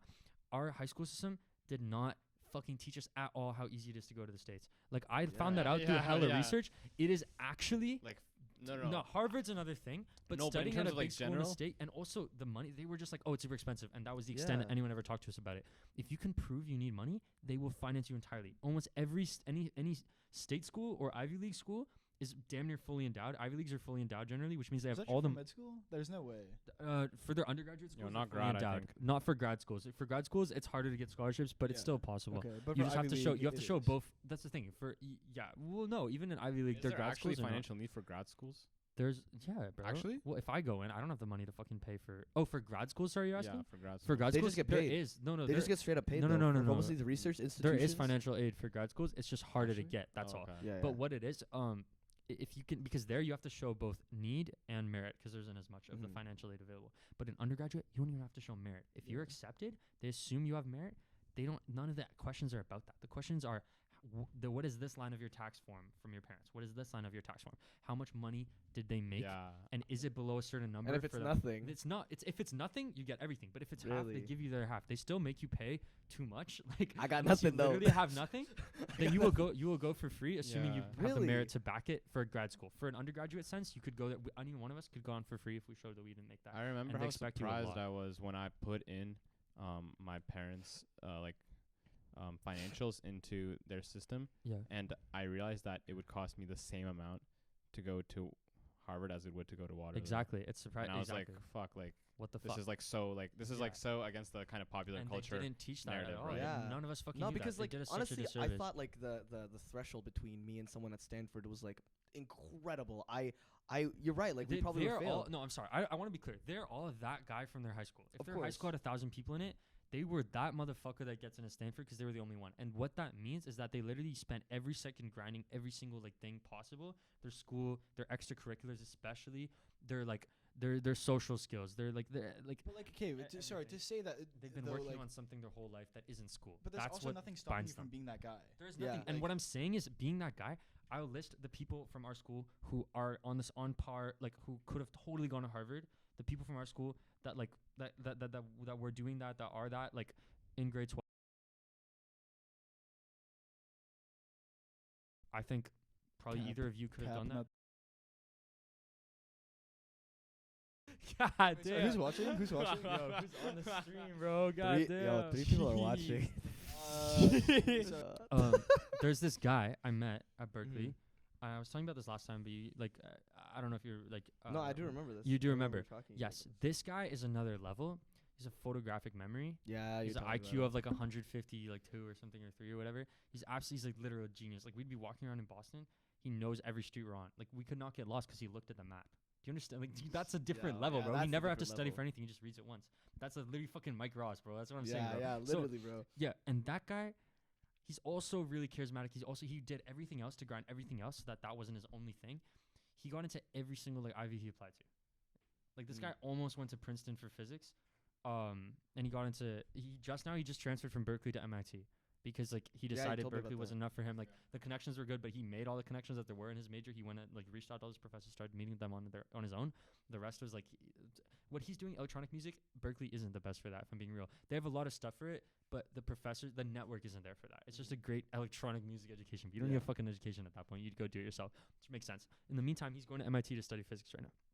What Wow. the fuck? Or I think he might be like minoring in computer science. I forget what he's even doing, honestly. But I'm pretty sure it's physics again because he really likes physics. But like that right there is like, but that guy like that's someone like to be the type of person who will for sure get into any Ivy or like to at least 2 or 3 Ivies that they apply to or whatever. Like there is a difference. There is a difference from even someone who works super hard. There's a difference from someone who on top of that started on top of something and then worked just as hard as you working hard from nothing. You know what I mean? Not from nothing, but like like even financially, I'm talking like someone who started on such a point that when they worked super hard, they had the best tutor imaginable. They had the best like everything, right? And then their parents were someone who ran shit, like who could instill those like, philosophies into them from a young age on how to run their own thing, right? Like that. They have a leg up, and at a certain point in America, that's just true. There will be people who just had a leg up in life, and they also worked hard, and that like duo is killer, and tons of people like that exist at those schools. But the mad, like I thought it would be main population, like the majority would be people like that. It's not. That's the minority at those schools. It's still a minority, even Wow. Really? considering rich, because so many people at those schools had a huge like leg to jump off, like ton of money, ton of everything, whatever the fuck they wanted. And they didn't work. Best private school, and they didn't grind, and so they're only there because their dad went to Harvard, and they're a great student. They got that, like 3.9, whatever, 3.8, like 4.0, like in high school, but they're not like if it weren't for what they had to stand on initially, if their grandpa didn't buy a building, you know, like it would be a different story. So it's like, but so that's the majority is like the median income for a Harvard student. You could look that up. It's fucking ridiculous, but it's like way too high for this, but for school it comes to accepting. But in essence, it's either people like that or it's people who came from like nothing or like something like medium or whatever, who are just cracked on their grind, and they're not even that cracked that it's unattainable. Like I'm planning, like right now, I've been studying like every night for the GMAT right now. I'm gonna try to What's take it. GMAT? Like, it's like the SAT, business. LSAT for an MBA. Oh, MCAT yeah, for because you're trying to get into. For an MBA, yeah. yeah. At Harvard Are you gonna or redo Wharton or- undergrad? Or are you gonna go first? No, year? you don't need to. Berkeley is an undergrad. Like it is a major. It is a degree. It's 4 years. You're So going I'm for just a gonna master, do this like a and full a MBA. master's and MBA. Yeah, exactly. Wow. That's the goal eventually, and like we're gonna work on this for a while and try to make it work really well. But the connections I could get, like that's what I realized about Berkeley. It is the place for that, and Harvard is the place for like a nonprofit startup person or for a tech startup person or whatever. It is the place. It's like Stanford for tech. For Harvard, it'd be more like nonprofit stuff. Everyone I talk to there that knows about this stuff. I know a ton of people there who are gonna try to do the MBA at Harvard as well. And the nice thing is I have a leg up because I'm at Berkeley, where it's easy to get a good GPA. I'm not out here in computer science trying to get a 3.9. I'm in music school trying to get a 3.9, and I have it so far, and like I'm chilling. You know what I mean? So yeah, but the first year, but it's music school, so I have that opportunity to work on that and get a good GPA reasonably well, and also grind these like companies and stuff. And assuming maybe like I start another thing, who knows if these start doing really well or something, or we just do some crazy shit with the ones we have, like with this, for instance, like that type of extracurricular, and the fact also a non-conventional background is huge there. Like they really look for trying to diversify their class. So being from another country and being from a different field initially or whatever. Born in Manila, Born baby. in Manila. Let's Let's go. go. That's what I'm saying. Like that boosts your chances. And like, so what I'm saying, like for instance, for me trying to go into business after a music degree, that's a huge boost. At first I thought like, oh, I'm fucked. I'd have to do some kind of economics. No, that kills your chances. Like, cause everyone who's applying to the MBA did the same fucking thing. And then they got into the same one of 20 consulting firms. And now it's just like, you can't pick from that batch. You have to do something to completely differentiate They yourself. want unique experiences. Yeah, They want exactly. unique people Yeah. who can make unique things. Exactly. And on top of that, Divergent someone who is thinkers. just divergent thinker, but someone who is just so clearly driven by something that you were that school is just a means for you to create your dream. That is nothing else to you. If you can make that, make that abundantly clear, you have a spot in there. That's what I right. realized If when it's I unique like that, it's clear that that's your vision. exactly. Whereas if you're at McKinsey, it's not as clear that that's your vision. Cause Right. You give that- me a lot of hope. And I do. I think if anyone could do it, I think either you guys could do it. I think Ryan could do it. I think Ryan Zhao. I think like Josh Gertzhoff. Those are people who come to mind when I think of a Harvard student as like someone who could I have will totally say that done I know a lot of people from this round of applications for undergrad who Yeah. are grinding Our and grade was like not making it, Right. or getting deferred to like their third or fourth choice, and also But what was on what was the first day- difference? Damn. Between, that? What's the difference between? I'm those not going to people? tell you what the difference is because I don't know, but when we went at the math orientation at Waterloo, I'm pretty sure the dean said this line, congratulations for getting into here. It's not only he said it's almost impossible. In fact, it is unfairly impossible. So basically, these universities a lot of time have an unfairly small amount of spots, and Yeah. it's not a matter of it's for, not like, it's not a Canadian matter. students, you said? What's that? For just any like international student. Anyone. They just don't have What the point I'm spots. trying to make is that it's like I said this a lot about Waterloo at the start, is that a lot of because I kind of essentially said the same thing. I was talking about like Ahmed and generally like a lot of the computer science students here at Ottawa U actually are at the level where they should be, where they are at the level where the education at U Waterloo, they could actually completely like take advantage of that in the sense that would be like completely applicable to them. However, because of the lack of spots, they got cut, not because they in principle, not because they shouldn't have, just because there wasn't enough spots. And I think it's probably Yeah. the same situation It is here. So it's so even though we might seem similar to those people, it's so extremely unlikely to get in. But that's And not gonna It is very change my unlikely. decision on why the fuck I want to transfer out of UWaterwa, man. Because regardless of how low the chances are, like that's the same not mentality saying you that prevented shouldn't. me. I know. I'm Well, saying but, that like, that doesn't matter that because at the end of the essay day, like, skills are frankly not there. Like these essays are ridiculous, huh? but like regardless They of are. It's about Re- that. It's regardless not about, of like, the having, like a super well written essay. It's about like what you're actually fucking saying. Yeah, Yeah, that's what I was gonna exactly. say. Their skills are ridiculous, but anyone else could write a cracked essay, with enough reviews and with enough time put into it. Like we could all write some fucking godly essay. absolutely. The issue isn't that; it's the genuine like content. Like this girl, for instance, she's a great example of this. She also, came. sorry, I shouldn't interrupt you, but I kind of want to wrap up like sometime soon because I have work tomorrow at 7:30. No, we will. We have to Got you. close Got you. before 11 anyway. Yeah. Okay.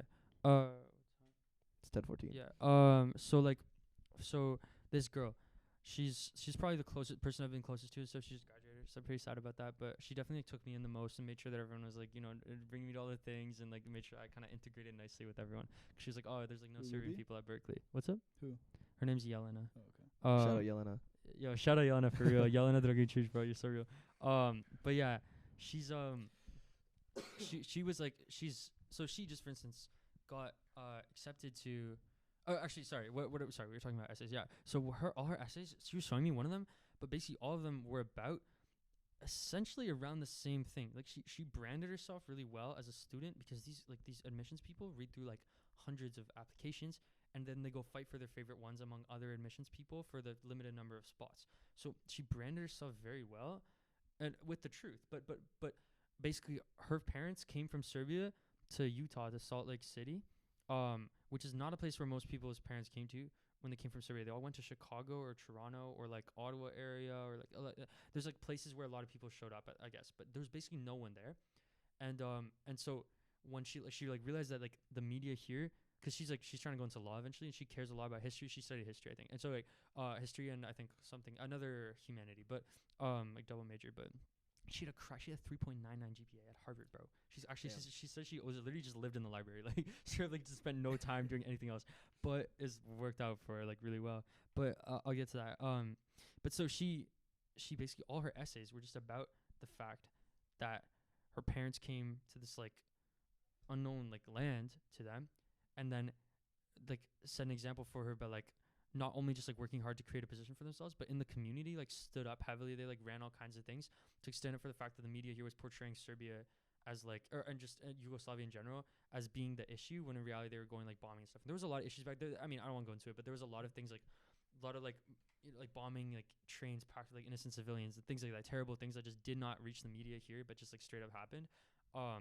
And like not just Serbia, like all over like Yugoslavia where everything was going on. So she was like, she wants to be a lawyer and she wants to fight for people. And on top of that, she was like wrote in her application. So she wrote about that, like why she was inspired by her parents. And then she wrote about same kind of branding, the same kind of thing, but now with the angle of why she wants to get into law eventually and why Harvard is the best way for her to get into law and help as many people as possible. Again, she's showing that the school is just a means for her to get to what she wants. The dream is there. Like it isn't about. Right, I think it's because they want the guarantee that like. You're so gonna this is the thing finish for it? medicine where this is why they really before want you go into, can I just Okay, finish? yeah. I like very little left to say. The essay was basically her saying that her parents as immigrants had like a huge struggle figuring all this shit out, as a ton of like other Serbian people like did coming in and stuff. And she wants to be an immigration lawyer. She just wants to help make that process easier for people. She wants to like fight for people who are unfairly Very like noble. fucked with about immigration. Exactly. So and that's another example. That does not pay. Okay, it might pay when you're from Harvard and you work on a lot of immigration shit. Maybe I don't know how it works, but my guess is that doesn't pay because it's not working for super rich people. But that's just another person there who's not at all of the mind of just I want to get rich. Completely of the mind of trying to They help just people. need to become the best lawyer Exactly. possible, And that's the place to school do is the way it. to And do that. that's the school looks for that kind of person who just needs to become the best lawyer possible, and that's why they came there. That's what it is. That's So what I what was you're pretty much saying. going to say about like medicine. It's like that's really why they want to know why you're becoming a doctor, and it's a really big part of it is like the personal statement and all that in your story, Yeah. and how that ties into your extracurriculars, because they really want to say like putting someone through med school is really expensive and they only have so many seats, so they need a good reason to give you like one of the seats, right? It's like an investment, so they want to know that the person that they're putting that into isn't going to drop out. Not only that, but they want them to go on, and especially these Ivy League schools, they want the promise that you're going to go on to do something great, and then they can say, oh, like this person went to our school and whatever, right? So so tying that back to like what I was saying about med school and stuff, it's like they want to know you're going to be a good doctor, so they want to read your story and be like, okay, this guy is really motivated to actually help people. Like for mine's gonna be all about like this is why I want to help people, and then having something like the nonprofit shit is like literally just proof. It's like, oh yeah, so you guys think I'm capping? No, I spent like 4 years on this fucking nonprofit. This is how I'm already helping people, right? That's so the it's like the thing. guarantee, and that's what they're looking for. So for something like Stanford, if you're working your ass off on this AI shit and you have something to show, I've been working on this for the past year,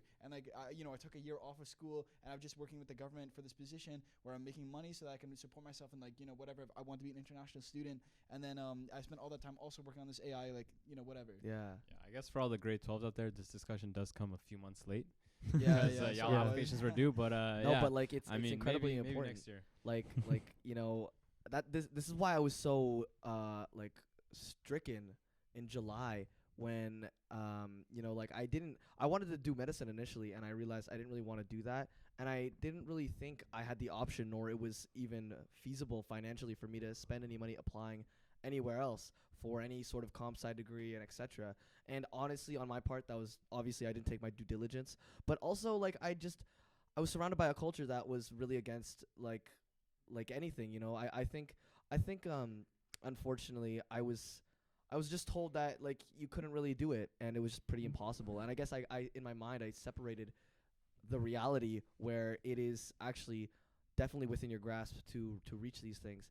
And Yeah, I just to add to that, like the people around you and like your friends and stuff, like I've learned that you have to be really diligent about that, Yeah. who you associate yourself with, especially when it comes down to like your goals and stuff like that. Because like if you're around certain people, they will literally tell you like, nah, your goals aren't important. Like when you're in your moments of weakness, and like you need people around you to like have that real shit to be able to say like, no, dude, like I know you and I know that you want this. Like you need to work right now. You're like you're being weak right now, or like You're so trying right. to get around it. And honestly, for me, actually, I found that mostly within myself in the past year, and that's what I've been trying to do You for need the that in past yourself year. too. I've had to catch up with my misguidance. Frankly, I've had to make up for everything that I lost, and it was obviously a struggle, and I disappoint myself all the time because the standards are so high in my mind. And you know what? It's honestly refreshing to say that I could do it, because I was planning on, next year, especially during the fall. I've already written my application to the University of Toronto. I don't think they actually take any supplementary applications, but I've written it anyway because, I wanted more essays. And, same thing for Waterloo and Stanford as well. I wanted to apply to all these institutions, and I was super nervous about doing it. I knew it was going to cost a lot of money, probably over maybe a couple $1,000. But, it's really reassuring to hear that my doubts may be unfounded, because I was straight I up think- might not even done it. I think they are. I think the due diligence is the biggest part of this. Like for me, for the MBA, I realized everyone that I've been looking at videos like online, like, or just like generally reading about like what other people who have gotten their MBA said. All of them kind of like did their work in their field or whatever, and then realized, okay, now I want an MBA, and then they immediately start studying for it, and they do it like they do their GMAT or whatever like 2-3 months after they decide they want to do it, and then they they have no time, and then they're getting ready for their application, their interviews, and of course they don't go well, and they're talking about why it didn't go well and stuff. But like if you want to do something now, start now, and maybe you have a chance of being on par with those people, because I think it is so doable, but it requires work, and they have the leg up that they're from there and that their parents are who knows what the fuck. So at the end of the day, like you have to, and Andrew's right, even if you are good enough, there still just might not be a seat in the class. These are Yeah. fucking tiny schools. Like Harvard has 7,000 students in the Honestly, undergrad. I think what it comes back to is like the main idea of I think in my opinion the main idea behind success itself, and saying like how to get there. And I think it's always just boils down to it's either like it just comes between luck and hard work, and it's the two of them coming together. Yeah. Some people can be really really lucky and born I into like those this families philosophy. where they can have a lot of money, and so they don't have to work that hard. Then other people you don't have shit, so you have to work way harder than they do, right? So it's just like it's kind of the medium between those, and it's like the way I see it is like 2 bars, and they need to add up to like let's say 100, right? So someone with 60 luck only needs 40 like hard work. I don't know. See, So- I don't agree with that because it's not But the like thing is, stagnant. though, like it's that. ob- Like, it obviously goes not over discrete like time. that. Yeah. Like- But I agree with you. I I agree agree with with you. in Like I general, think yeah. Basic that is the idea, case. Yeah. And like for me, I actually frame it in a more rather a term of probability, because I base a lot of my decisions on what is my next position going to be in. And in terms of like luck, I think it's all just a probability distribution. And if you I put think it's a yourself, really bad way to think about it. well, I disagree. Actually, I no, based we it talked my about this before. I Yeah, based yeah, my okay. like Yeah, for entire instance- my entire life around this, because if you put yourself in a good position to receive something, like let's say for example, and this is used a lot in like a lot of silly little conversations, but I think it's like let me just use the example of let me just use the example of like being in a good university in the first place. The reason why I would even want to go to San Francisco. Stanford is an incredible institution. It's super revered in the research community for one, and there's incredible professors that originate from there. Andrew Ng, for example, among many others. And then on top of that, right beside it just happens to be the biggest Silicon Valley. Silicon Valley, but also the biggest startup, the startup venture capitalist fund, Y Combinator, which funds a lot of these students from Stanford who have equally the same dreams. And had I gone to, let's say if I was applied to every single Ivy League school, going to Princeton, just because of the sheer connections, it'll probably be a lot harder for me to be successful in terms of software and AI. Exactly. Definitely in that Stanford is definitely the best place. So the probability distribution is just ever in my favor for me to suddenly fall into a position where I can make a successful startup. On the Right. same token, if I'm going down the road and I'm waving a bunch of cash in a transparent bag and I'm in Richie or the Hood, the probability of me getting jumped and robbed is probably way higher than me waving a bag of cash or not waving a bag of cash at all in Barhaven. So Right. I think it's Less the same. friction for it to happen, more power towards it. Exactly. Exactly. So I think in a lot of these senses, like I just You ain't want got to that put cash in the myself first place, in the so. best position to maximize my opportunity, both in sense of probability, where I'll be able to access more opportunities in that sense, but also by sheer access to the facilities and the chances of other like-minded people to give me these opportunities. And obviously all of that takes immense sophistication and accountability within ourselves. And when you mentioned earlier that like we've had trouble try to collaborate and bring this to fruition, I truly think, and I think we've always discussed this, where it just comes down to, for one, our responsibility for each other and ourselves, and also of the sophistication. And we've been talking about that so much, but What do you mean by the sophistication? sophistication is just like when you look at Apple a shit ton products. of details. Yeah. Yes, okay. yes, yes. Okay. Yeah. But it's not even that. It's Notion, bro. More Notion. details, but not equals more even sophistication. not even the just the details. It's the elegance of the details, because in a very sophisticated business, That's not there's me anymore. a lot of there's a lot of seamlessness that comes down to it. I think something like Apple is a good way to denote something that's incredibly sophisticated. Right. And you want to have a methodology about your life that reflects something that is incredibly rigorous and both incredibly elegant in how you approach everything in your life. And I think that takes time to build. And unfortunately, we weren't exposed to that very Where does early. the elegance play into this? If your Notion looks like shit, you're not Make going to it get a anything positive done. statement. It can still be sophisticated. It's just not communicated well to other people. But I That's understand it. but that's not sophisticated. Sophistication Sure it is. in essence of detail, you would want your detail to be incredibly effectively communicated. And it's not sophisticated if you can't effectively communicate your idea, because it's not incorporating all amounts of the detail. It is a detail to be efficient at communicating. It is a detail to understand the things that you're trying to come across. Yeah. It's a detail to put your message in a very consumable way, and moreover for yourself to follow it very, very readily and very fruitfully. And so if you lack in any endeavor, if you try to somehow cut corners in any sense of whatever goal you're trying to make, ever organization, any sort of note taking in anything, you're not sophisticated. Nothing is sophisticated Every with detail that. has to be perfect. Absolutely. Everything.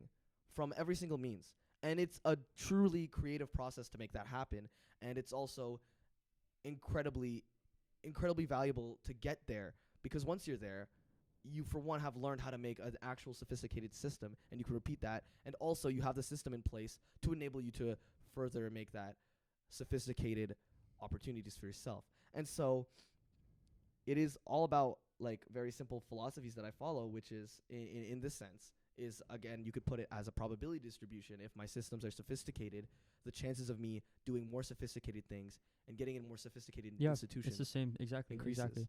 Yeah, and so that goes down to every single day of how you operate yourself, which is huge. So you have to definitely think about that and work on that. But I think all of us do. But and that'll definitely help collaboration, I think, if you both do that. But I think, as I for think the- for us, real quick, Okay. Andrew, we have to have a second day that's not this podcast, or a second I time. wrote that down in my notes. Yeah, Nice. me That's and a- Ryan and I nice, came to the that's same conclusion. We used to have everything at once, but then the nonprofit started becoming too Yeah. big of a thing for us to incorporate into our just regular. But the thing is, meetings. I want it to be big, you know. Like I don't want it to Yeah. just be a Sunday because I actually do spend most of my Sundays like trying to plan for Motive and trying to Yeah. plan like things that I want I to talk about, etc. following the same thing you guys set up, like again, you guys inspired But me. we I need- do we all need my another meetings day. on Sundays. I did my So- Phantom shit today. I do my like yeah. nonprofit, everything on Sundays. I'm thinking. Did we say that? What's up? Oh, after we ran on Sundays. 'Kay. Yeah, yeah. I'm Yeah. thinking Friday is a good place because we could prepare for the pod and also have stuff ready for the weekend. So if we need anything to do on Saturdays, we could do other things. And what are you thinking? You have stuff? You have plans to hang out with people on Friday? Yo, I disagree with Friday. I was actually gonna go with Monday morning and then Wednesday afternoon. Monday morning? They're Well, planning to we have have bro. We a both have. second meeting for their we own both have shit. Monday jobs. morning, like inspired I'm by talking like what we do. 7 a.m., It's good. 6:30 Yeah. a.m. We both have. So We both we're have about to- jobs in the morning. At 7 a.m. Dude, I have to go to the office. Yeah, I wake up at 6 and I'm on the bus at 7. Oh, really? So Yes. we just wake up at 5:30. Okay, if you're down to wake up at 5:30. I don't know. I don't think Friday really makes sense. I don't think morning really makes sense, bro. I have shit to do in the morning. Fair We'll enough. find it. We'll figure it out. Find a day. Yeah. True. All right, let's say something funny before we end. I wonder where she is right Yo. now. You know, I wonder like Actually, I think she's on vacation. Wait, let me check her story. really. Oh, deadass. Oh, how Is come she you is she follow living her, like right? is she How did living like how an did that come Adam about? Sandler sort of vacation? You know, I really like that one Sandler. movie What the by fuck are Adam you talking Sandler. about? What is it? That's My Boy. Oh, That's a yeah. real Partners Berkeley, Blues guys. Guys, I'm basically Charlie Puth.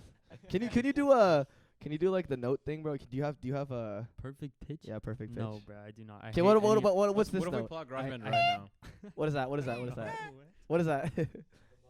Nah. I was talking about the note, but F sharp, F minor. No, minor is not applied to notes, but also It's a that's like chord. a chord, yeah. But also, nah. You wait, hold on. I need to like. Bro's pulling out the keyboard. I need to like. Okay, you just sang a different note. Dun. Pulling up the coop in the light. That is the key. How did you know that? Guys, can What? we just You like sang it in key. That's the correct key of the song. Because I have perfect pitch. No, you don't. I'm just kidding. But you memorized it. That's what happened. People memorize pitches well enough. All right, guys. Thanks Play for with the watching good to the lot, MOTVPOD to the butt 12, my son. I just You did a singing link the in the Indian books. version? I just put a stick in the books.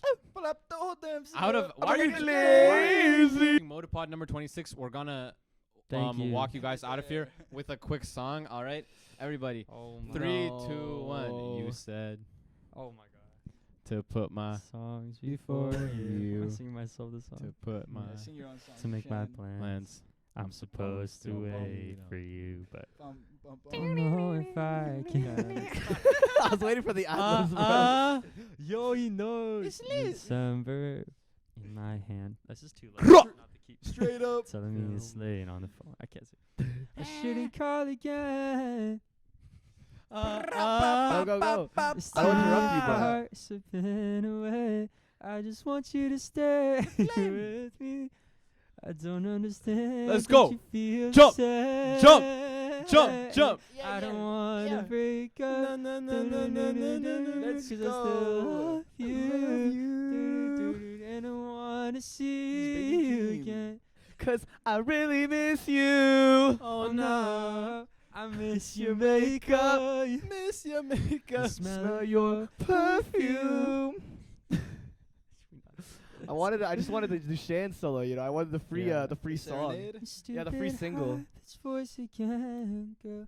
I really miss you. Oh, you're making me blush. Bro, shit, I miss Oh, you. shit. Johnny. Miss you, man, I miss you, I Shit. can Take it. I can't take it anymore. you gotta say it, bro.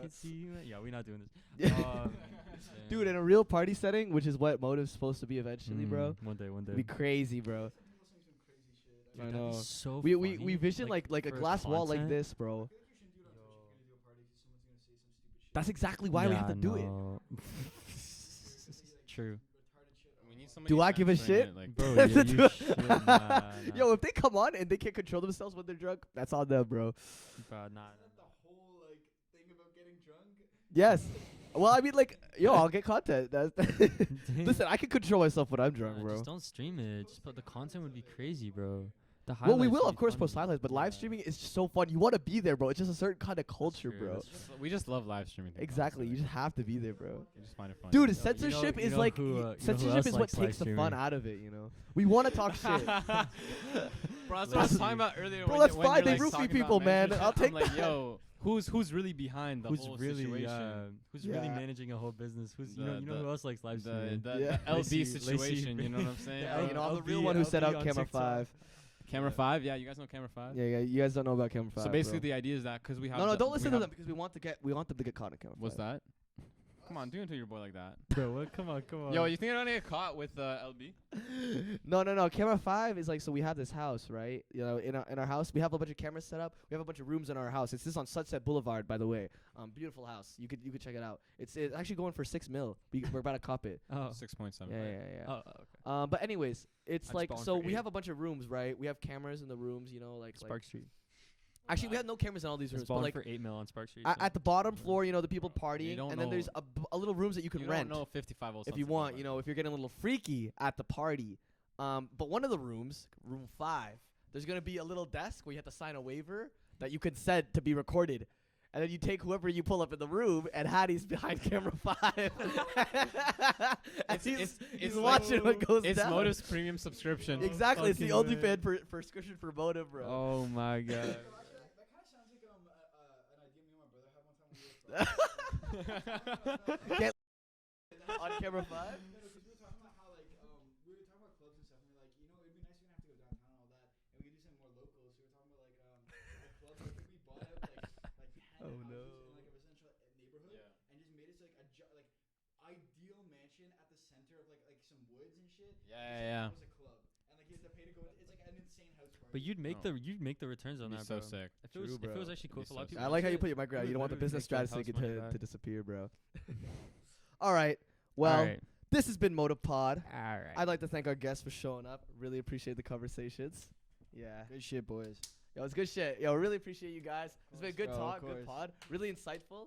I love the line of questioning. I love Yeah. I love I your never got to ambition. talk about we my never got to goals. Ryan's goals. Yeah, I know, bro. I didn't get to talk about some of the shit I wanted. And to we're touch gonna on wrap either. here. No, I'm just But it's Lightning all round, good. lightning round, real quick. Well, real quick. yeah. Let's see Run your the goals, goals run for the the goals. end. I'll we come low-key in. saw them on your Notion. Yeah, exactly. I was gonna say like, it's literally just been like personal stuff. Like I've just been. I wanted to go into this actually. I want to talk to you guys about like getting into ruts and stuff like that. But anyways. Same, bro. I had a rough week, bro. I Hey, want we to talk have- to you about that because I know I've you never do had a this We work. have a drive back. We have a drive back, by I the way. do. I've been actually waiting to talk I've never about been it. in a so rut in my listen, life so ever. I've You guys been- are just my weak. goals have been stuff like just personal things. Your life so, is too like, good, Dusan. Getting my You're mental and smiling. physical health to be better. So We have a drive back, by the way.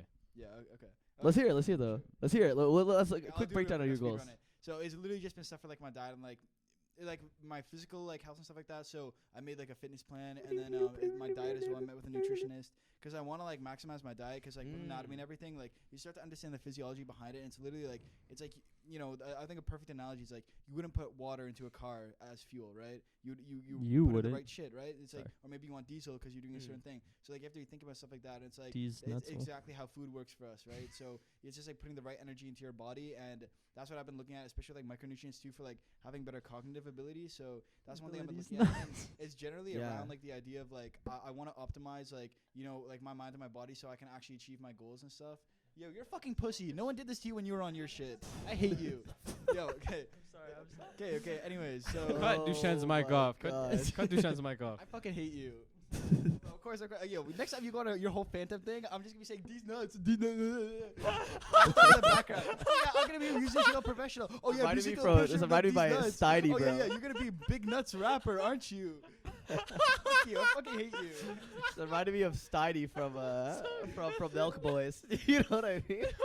God, Try this. Yo, So but good. actually, Sorry. genuinely, like I've been thinking about that, and I've been so into trying to find like We're gonna- that we're gonna- research.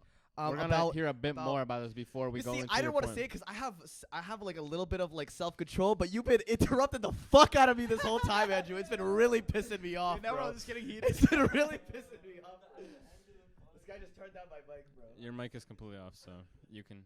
Ryan, Okay, you go can ahead. keep going. This guy just turned off my mic. Bro. What? So on biology, like I've been really interested in the research The about whole point is to have a conversation, Andrew. Don't turn him off. Yo.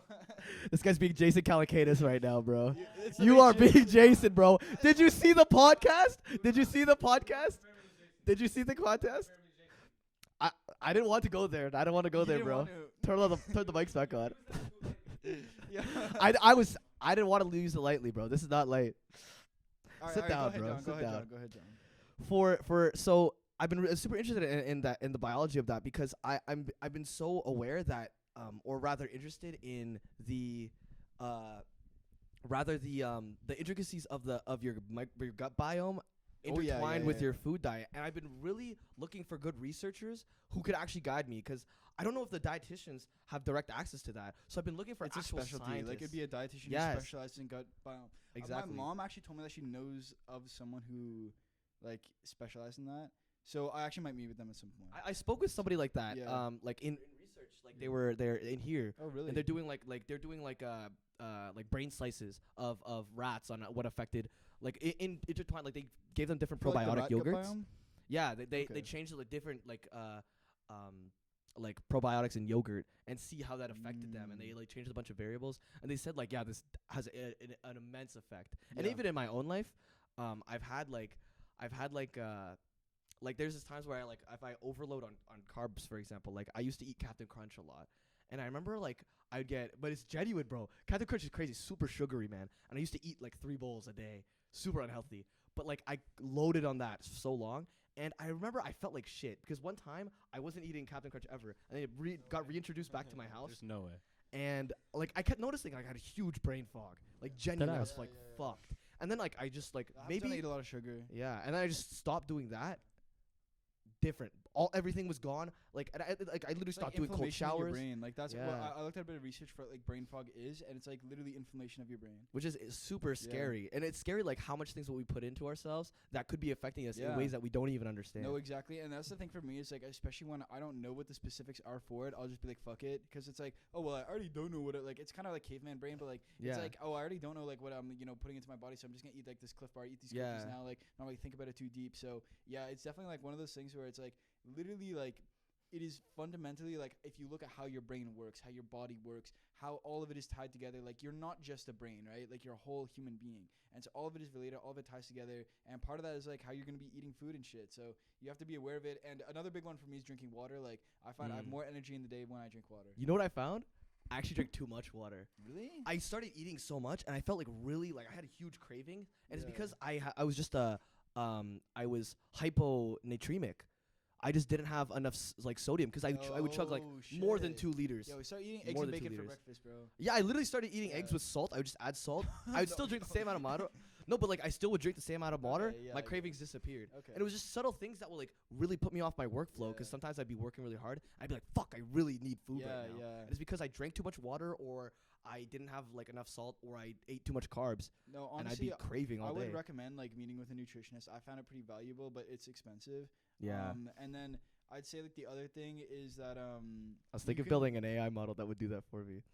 that'd be a good idea. That'd a be good idea. crazy, But that'd be it's crazy. also really specific to the person. So actually, Yeah. what would make This it a really guy, good bro. product I is you could swear. analyze their blood, and if you could analyze like their gut biome or do stuff like that, or like their body type, like weight, et cetera, et cetera, et cetera. You do all these things to kind of get info on their body, and then say, oh, okay. I like, wonder now how we're gonna you'd be AI able to do program that low key, like implicitly, because like I mean, like it's hardware for that would be incredibly expensive, but like I think super creative things will be able to how to derive these. But yeah, like every day I get reminded of how applicable AI could be for my life, Oh, yeah. and every time that I lack in that regard, I get so fucking pissed at myself. Like literally every day, man. Like that's why I stay up so late nowadays, because I'm like, fuck, I didn't do anything. Yo, I know listen, sleep is so important, bro, but I get Bro, pissed, so no, I no, just no, study like- all like, the time. I'm sorry, but like you like sleep is literally the fundamental thing. It's like if you had a drug, right? Like that you literally take this pill and it makes you 10 times more productive, makes you happier, makes you more focused, makes you like live longer, and it makes you like have better memory and all this stuff. Would you take that pill? Yes, you fucking would. And that pill's Yeah. called sleep. So like get enough sleep. I like the way you put it. That's actually really That's powerful. a man. fire. Like that's a really good It's analogy. fucking It's true, facts. though. It's and like true. you're It's more true. efficient with your time if you get the sleep. Because if you skip on the sleep because you're like, oh, I need to work harder, that's a classic fucking mistake that like people studying for tests and shit do, right? And you get fucked up because you don't actually remember, you don't integrate it. Like sleep is so important, Yeah. and it's like a massive part of like people do tons of research on it. Like it doesn't really make sense because it's like it's only the deep sleep part that actually like does stuff for you, like when you're in REM and stuff, but or REM sleep. But like you go in sleep cycles, right? And so like if if you just sit there on your bed with your eyes open and you're awake, you don't get the same benefits as actually sleeping. Because when you sleep, like when you go into that rapid eye movement sleeping and like into that deep sleep, that's when you're actually getting like there's neurological things going on in your brain, and it's like we still don't understand it fully. So it's like there's shit going on. It's like you don't fucking even understand like what the hell is happening with your brain, but it's like But you could feel the difference. yeah, you truly can. exactly. So you need to do it. Like Yeah, and it's insane. What's super insane to me about performance is that like when you could still perform really well at very minimal sleep for a long time. Just imagine what you could do if you were 100%. yeah, but that's the thing. Like we're like biological organisms, right? Like we've.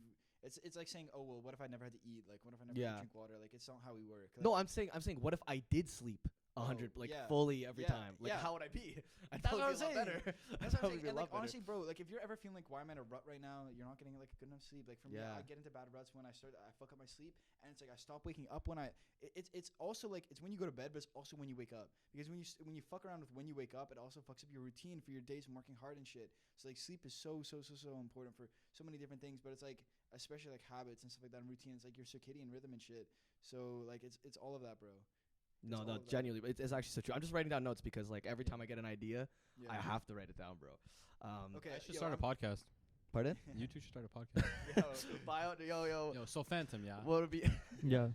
We'll get our own. What is it called? Huberman Lab, bro. Yo, actually, no. I was It's thinking, the AI versus biology podcast. AI stuff, and like realistically, because I talk a lot about like I was looking at like my life goals today, like before Dusan came over, and one of the ones I was looking at, of course, it's like helping people who are like struggling and stuff like that. That's like with a nonprofit. I already talked to you about like wanting to be a good father, but one of the other ones I was like have a huge thing on, and I won't go into like all the depth of it, but it's like I think like the meaning of life, if you want to talk about as like living beings, is to resist entropy.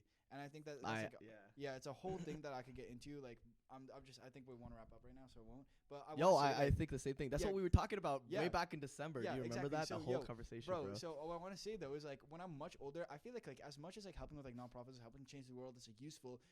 Realistically, if we want to extend like the time span of like living creatures and stuff like that and consciousness, we need to think more of like getting off of Earth, because I think Earth is gonna take too long to fix. Yeah, for sure. Before we kill ourselves, and it's like we need to spread to other planets, because it's like it's really fucked. Because it's like what if some like retarded shit happens with like the sun, right? And it's like you know, Earth just gets flipped and like we get hit by like a fucking meteor and you die, or like it all gets sucked in, and like or the sun just gets fucked up and like we all die instantly. So it's like I feel like going to other planets will almost definitely like solidify our longevity as a species. I think that culture shift in abundance, once we become a spacefaring civilization, will change everything.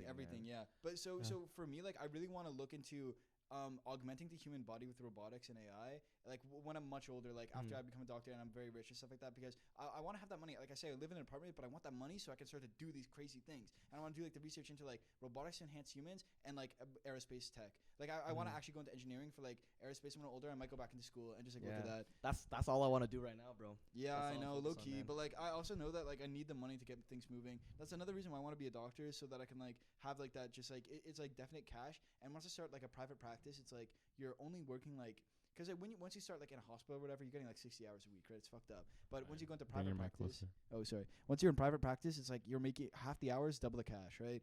Like 1.7 mil a year, and you're doing like normal hours for like a normal job. So, and then you pull back even further as time goes on. All I want to say on that regard, like everything's super unique, but really you have to ask yourself again, like truly, what is it that you're trying to do? If that's what you want to do, your time is super limited. Your time in medical school will fly by, and the time that you need to accumulate that vast amount of wealth will fly by really quickly. And yes, people start when they're much older, but those intricate engineering skills that you want to develop, it's going to take a lot of time. So if that's something you truly want to do, like look into yourself and see what you actually want to do, because I think I could do both. It's like the type of thing where I could go back to school, like it's like what 4 years. Yeah, and Ryan's path seems pretty legit, bro. I think no, I'm not saying it's I get what he's saying. He's just trying to challenge what I'm like for me, you know, like I also like have various things that people say like, oh, you won't be able to achieve that. Like for example, you know, like I'm just told so often that, and I have this pressure in my head, and this is what I've been going through this whole week, where you can't have the lifestyle of that incredibly indulgent experiences coupled with all of these cherished time with your loved ones, as well as an incredibly hyper successful, like incredibly valuable career that goes into the hundreds of billions of dollars of value. And I say fuck that. Of course I can do it because Yeah, same. I think the same thing. I agree. I think it's just a matter of time. Like for me, I definitely want to have a family at some point, but it's just a matter of like when. Like for me, that might mean like I'm 60 and I'm retired and I like adopt a kid. Yeah. And honestly, if once I make sure that we live forever, if 60 is not gonna be crazily long. Sure. So, but the thing is, like with that, and this is what I learned so valuable this week, is so I was like so conflicted with this, and I started my 9 to 5, so I had direct access to these essentially like already stable people who have a lot of their families and they're living the life that they want to do, and they're wealthy enough to go on vacations all the time. And I asked them, and they always they said, yeah, you're super ambitious, I was that too. They all said they were once as ambitious as me, and I just wanted to know why that changed. Why did they lose that? And so I was asking around, and a lot of it was just responsibility came through, and like that was their stories. Which responsibilities, like having a like family? kids and stuff. But the thing is That's what, like the wife. That's why I low-key think I don't want to get married. exactly, but the thing is that wasn't the big thing for me. What the big thing for me was that my manager, super nice guy, super sweet guy. He and his friend were PhD students, and they came from Poland, and they were working super hard. They were both super ambitious. And he was telling him how like they were working really hard in the University of Alberta, which is really good for like AI and machine learning, especially nowadays. So like they were on track to become incredible power leaders in their fields, and they were doing research in machine learning. And suddenly one day he and his friend they kind of diverged, and it's because my manager met his wife, and he got married with him. And after he got married, his friend sort of was he kept iterating, he kept working hard, he kept grinding. He put off 10 years. He put off getting married and having the family. And my boss probably started at 30 while he started at 40, which is honestly 40 is absolutely not unreasonable. Yeah. But that difference in 10 years had him get all the wealth that he wanted, but also he still had the family he wanted. And the way he was describing it to me, he was saying that the difference, I knew the difference was that if you want to do these things, you have to have the speed to do it, not just the work ethic. But if you're going to be spending all this time doing these things, you really have to make up for it for incredible sophistication and the speed to iterate as fast as you can. And I know that sounds really weird, but think about all these students who made multi-billion-dollar companies already in startups. They sped run the process essentially. They had to bypass the school system because they didn't even need the skills necessary to make all the value. They were able to. I'm not saying that's the path, but they skipped all that and they made incredibly valuable startups with Y Combinator. And the same thing with Elon Musk. His entire motto is speed. He cuts down on efficiency, and then he makes the iterative process much more faster, much more efficient. He makes the burn rate much faster because he understands that you can't get anything done in a reasonable time scale with all of these intricacies and nuances that are honestly incredibly redundant. All these different layers of managerial roles, all these different silly little things that make the workspace. 90% of Twitter. Exactly. And you know what? They're making money again. Twitter was at a downward spiral. Their stock was going down, and Elon came in, fired all the staff, and then it got better. It's profitable now, which is crazy to think about. And a lot of the culture is shifting towards that. And especially with all this AI stuff and all these new resources, I think everything is aligning for us and for people like us to exist and actually thrive. It's not going to be as rare for those who want a lot of things to make it possible, because there's going to be a lot of shortcuts that will amplify our ability to make our dreams come true.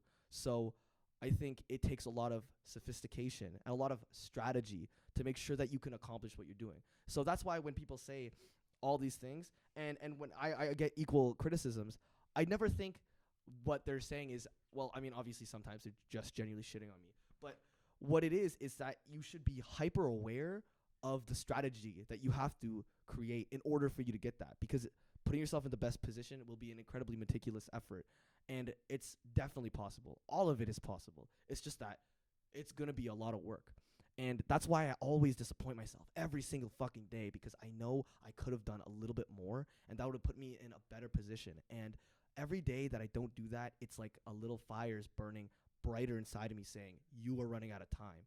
And like, man, like it really brings me down, especially during school. Like I felt like I was It wasting. shouldn't bring you down. It should like light you up and like motivate you. But the thing is, I don't want to quell that, because while it is true, I just have to learn. Add fuel to the flame. Exactly. I should learn how to cope with it and become even more emotionally invested into it, because optimizing for happiness and comfort will never bring you anywhere. In fact, the only reason that I've gotten anywhere was because I forced myself to change, forced myself out of this comfort. I absolutely agree. So, like this discomfort, this unhappiness with myself has been literally the best thing I've ever done in my life. I've changed so much, and hating like wasting my time in school, hating wasting my time in anything, just pushes me to be even better, because I know I'm in such a strict deadline, and you have to create that internal deadline for yourself. For me, I said 7 years because I was just like thinking about how the market's going to shift. And honestly, I think it's going to be a lot quicker than that. And the 7-year mark was until something like AGI comes around, something that's capable to replace us at scale. I think we have until 2030. And do you think how many people do you think AGI? Actually, I'm not going to tangent. Keep going. yeah, keep I going. just think, like, it's just that I've been trying to really amass as many perspectives I have. That's what I've been focusing on more recently, and all the opportunities and all the information that I could get, so that I could put myself in the best position, try to understand every possible strategy that could get me to that position. I talk about all these different quote unquote lenses, these perspectives to look at the world. That's why I would never want to forget biology and chemistry and physics. I think it's such an integral part to your understanding of the universe. It's why I'm super in tune with philosophy and sociology, and talking with people. That's why I've always been so fascinated with that, and more fascinated with the dynamics of humans, with the dynamics of the world around us. And I think trying to understand every single thing while having a general knowledge base used to be frowned upon so much. I realized that the most valuable people in this world, the people who create the most money, the most value, help the most people, are people who have the best general knowledge and who can apply their unique experiences in an incredibly interesting way. You look at Sam Altman, Elon Musk, fucking Jeff Bezos, all of these CEOs. I low-key feel like Jeff Bezos just kind of got lucky.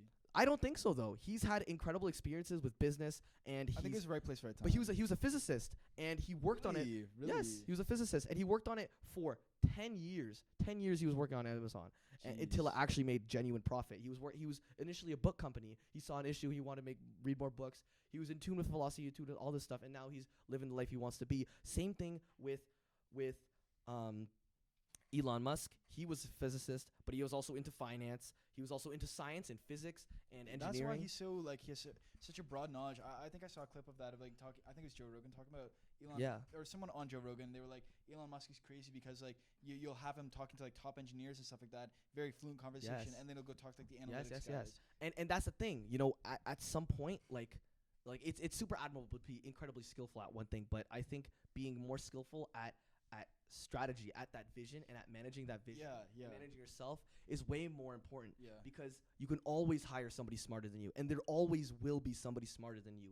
And I'd rather have them working for me and building my vision than to be building somebody else's vision. I think it's kind of like the difference between like maybe like your French teacher or like a Quebecer French speaker, because it's like you just have to be fluent in the language to have a conversation. Yeah. You don't need to know every single line of grammar and every single verb and stuff like that. And I think the further you go into science fields, it's like I think especially after the undergrad, anything further you go, you're highly specialized. Yeah. And it's to the point where like you're gonna know that one thing and that one thing really well. It's like, oh, I know how to do like stuff with this protein, Absolutely. right? So it's like it becomes very difficult. And to if I then say- need that person, I'll hire them. Exactly, But if I don't you want to be speak that. the language and you speak many languages of like the sciences or of like math and etc. And different technology, then that's when you Absolutely. become someone who can start to bring these ideas together and start to make more creative.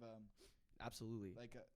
I like the way you put it with language, because it is just like that, and it makes so much more sense. It literally is language. If you look at across the world, think of how much information you're missing out of all the culture, all the experiences because of the language barrier. And it's the same thing, and it's so so relevant, especially in biology. I skipped class a little bit because it was fucking boring as shit, and I could do it on my own. But like I usually like bumped in my learning towards the end of the week, and like my friends wanted to study in the middle of the week, so I went to study with them for biology, and they had like put in some jargon that I hadn't covered because like I learned it at the end of the week. So I was like, whoa, and I realized how crazy the barrier is, even though they're pretty simple nomenclature to follow. I just wasn't exposed to it yet. Yeah. Because they were talking about like they're talking about like taxonomy. They were like breaking down exactly. They're breaking down a lot of taxonomic classes, etc.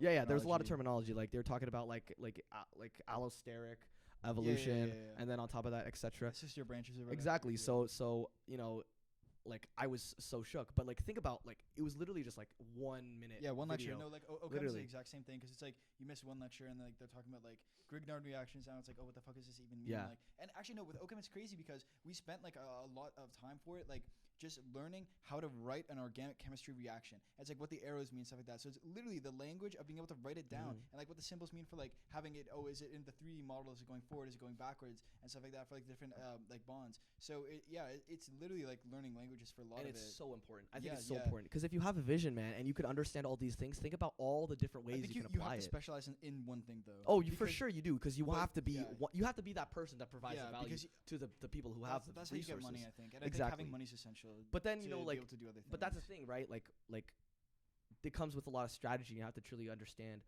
You have to understand your position and how you can make use of it. That's the thing I like about medicine though, because I think it is a very much like if you pass this bar, you will get money. And I think in many other ventures of life, money is never guaranteed, especially to the degree in which you can make it in medicine. And it also like medicine's always going to be needed and stuff like that. Like that's why it's so secure. I mean that very well. But that's why it's so hard to get there. And you know always needed until John makes the AI surgeon. I genuinely don't think that AI will ever replace surgeons and stuff like that or doctors because the thing is like yes, because an AI cannot do patient care. Like you will not be able to be an AI and be able to like go to a patient and be like or like a mother, right, and be like, I'm sorry your son died. Yeah. And that's a massive all the people who part of can't it. afford private health care or are on wait list, they'll gladly get. I suggest you watch. No, like that is like one thing that people can like. Med schools consider when they accept people is like, do you have experience in patient care? That's an extracurricular they look for because they want you to know what you're getting into. They like it's dead ass like a massive part of it. And it have you? It doesn't seem like it, but it is. Have you watched Blade Runner? Which one? The newest one, or both of them? Yeah. The newest one. Yeah. I think it's possible. I think it's possible. I do too, but like we're far off from it. I think. I think 7 years is the deadline For Blade Runner? Not Blade. Okay, well, Bro, obviously not there's no fucking interpersonal relationships like that, but something that's capable of doing that. I think we're like at least like okay. I mean, I can't put a figure on it. We're close to the tech, but like it's more than just the tech. It's like having that as being a thing where like you can get that into institutions. No, I agree. Affordable for companies, make it affordable for hospitals. It's like how far off that's are we all from really having a far car? away. But I- having the I don't know. I can't say when I It's actually like think. the economics of it too. 'Cause Yes. sure, the tech might exist to have an AI which can. But that's think what for I'm itself and saying. speak, That's what I'm saying. right? The deadline for me is Yeah. because if that AGI is there, my Isn't that not AGI? Isn't that singularity? well, I'm just talking about like the singularity would emerge. Something like AGI did come to place, but like but the thing is we can't really speak on what that. But what my deadline is that like my ability to produce the same amount of value as being a founder of one of those incredibly powerful models is within those 7 years. Because once something like AGI is made, if I'm not contributing to that, like somebody's already done it. So like what can I do differently? Like something would be way smarter than me. Anyone who owns those companies, who owns the AGI, would be able to either make 300 of me and then send them out to do scientific research to overpower me. The deadline exists because once that threshold is made and I'm not there, if I'm not on the wave while the wave is passing, I'll be behind forever. And I think that's going to be the case. And you think no one is safe from the wave? I think you're only safe if you prepare. Yeah, but like I'm saying, like you think every field is gonna be like crippled by AI? Oh, Except for, well, like, not people who start crippled. the AI wave. Not crippled. I mean, like in terms of actual human and AI alignment, I think I agree. Like it's not gonna happen within 7 years that like everything is gone. Like nobody's gonna instantly adopt all these AIs. It's probably gonna take maybe more like 50 years after something like that to have everything fully integrated. Maybe 10 years before then, where like everything's already like seen like it could be. But you know, it takes a while. So you're telling me is to. But I'm saying drop like. out of med and engineer a spaceship. I'm not saying anything, bro. I'm just saying like observe your positions, I know, right? I get what you're saying. And also, if you care about money, bro, like if I were to make if I were to stay at the job that I'm in right now, and if I had just gone through, if I literally just graduated university, I could stay here for the rest of my life, genuinely, and live the life I want to be. As in, like the job that I have right now, I could make easily a year. Really? Crazy, right? Well, these people make a lot of money, bro. These people make a lot Dead of money. ass. Are you dead? Ask like look at where your base is at. They're probably living. I love their house. They look Yeah, like yeah, they yeah. live in a really good life. Yeah. Incredible equipment. Yeah. There's no way that No. there's no way that's like me in the same position would not be able to provide a same life. Right. So that's what I'm saying. If in terms of money, like I'm a first year dude. Yeah, right. I didn't have to go through 12 years. So Can you if give us a figure on how much you're making? I'm just curious. Like What would your annual income be? if I worked full time for the entire year, I'd make work, but he gets disability pay. Okay, so if you want right. to figure that out, like it's not crazy amounts, but like That's not bad for I a would be literal the like breadwinner. pretty much intern. It's like what do you expect for like an entry level graduate student of Yeah. For a grad student, that's sick, bro. yeah.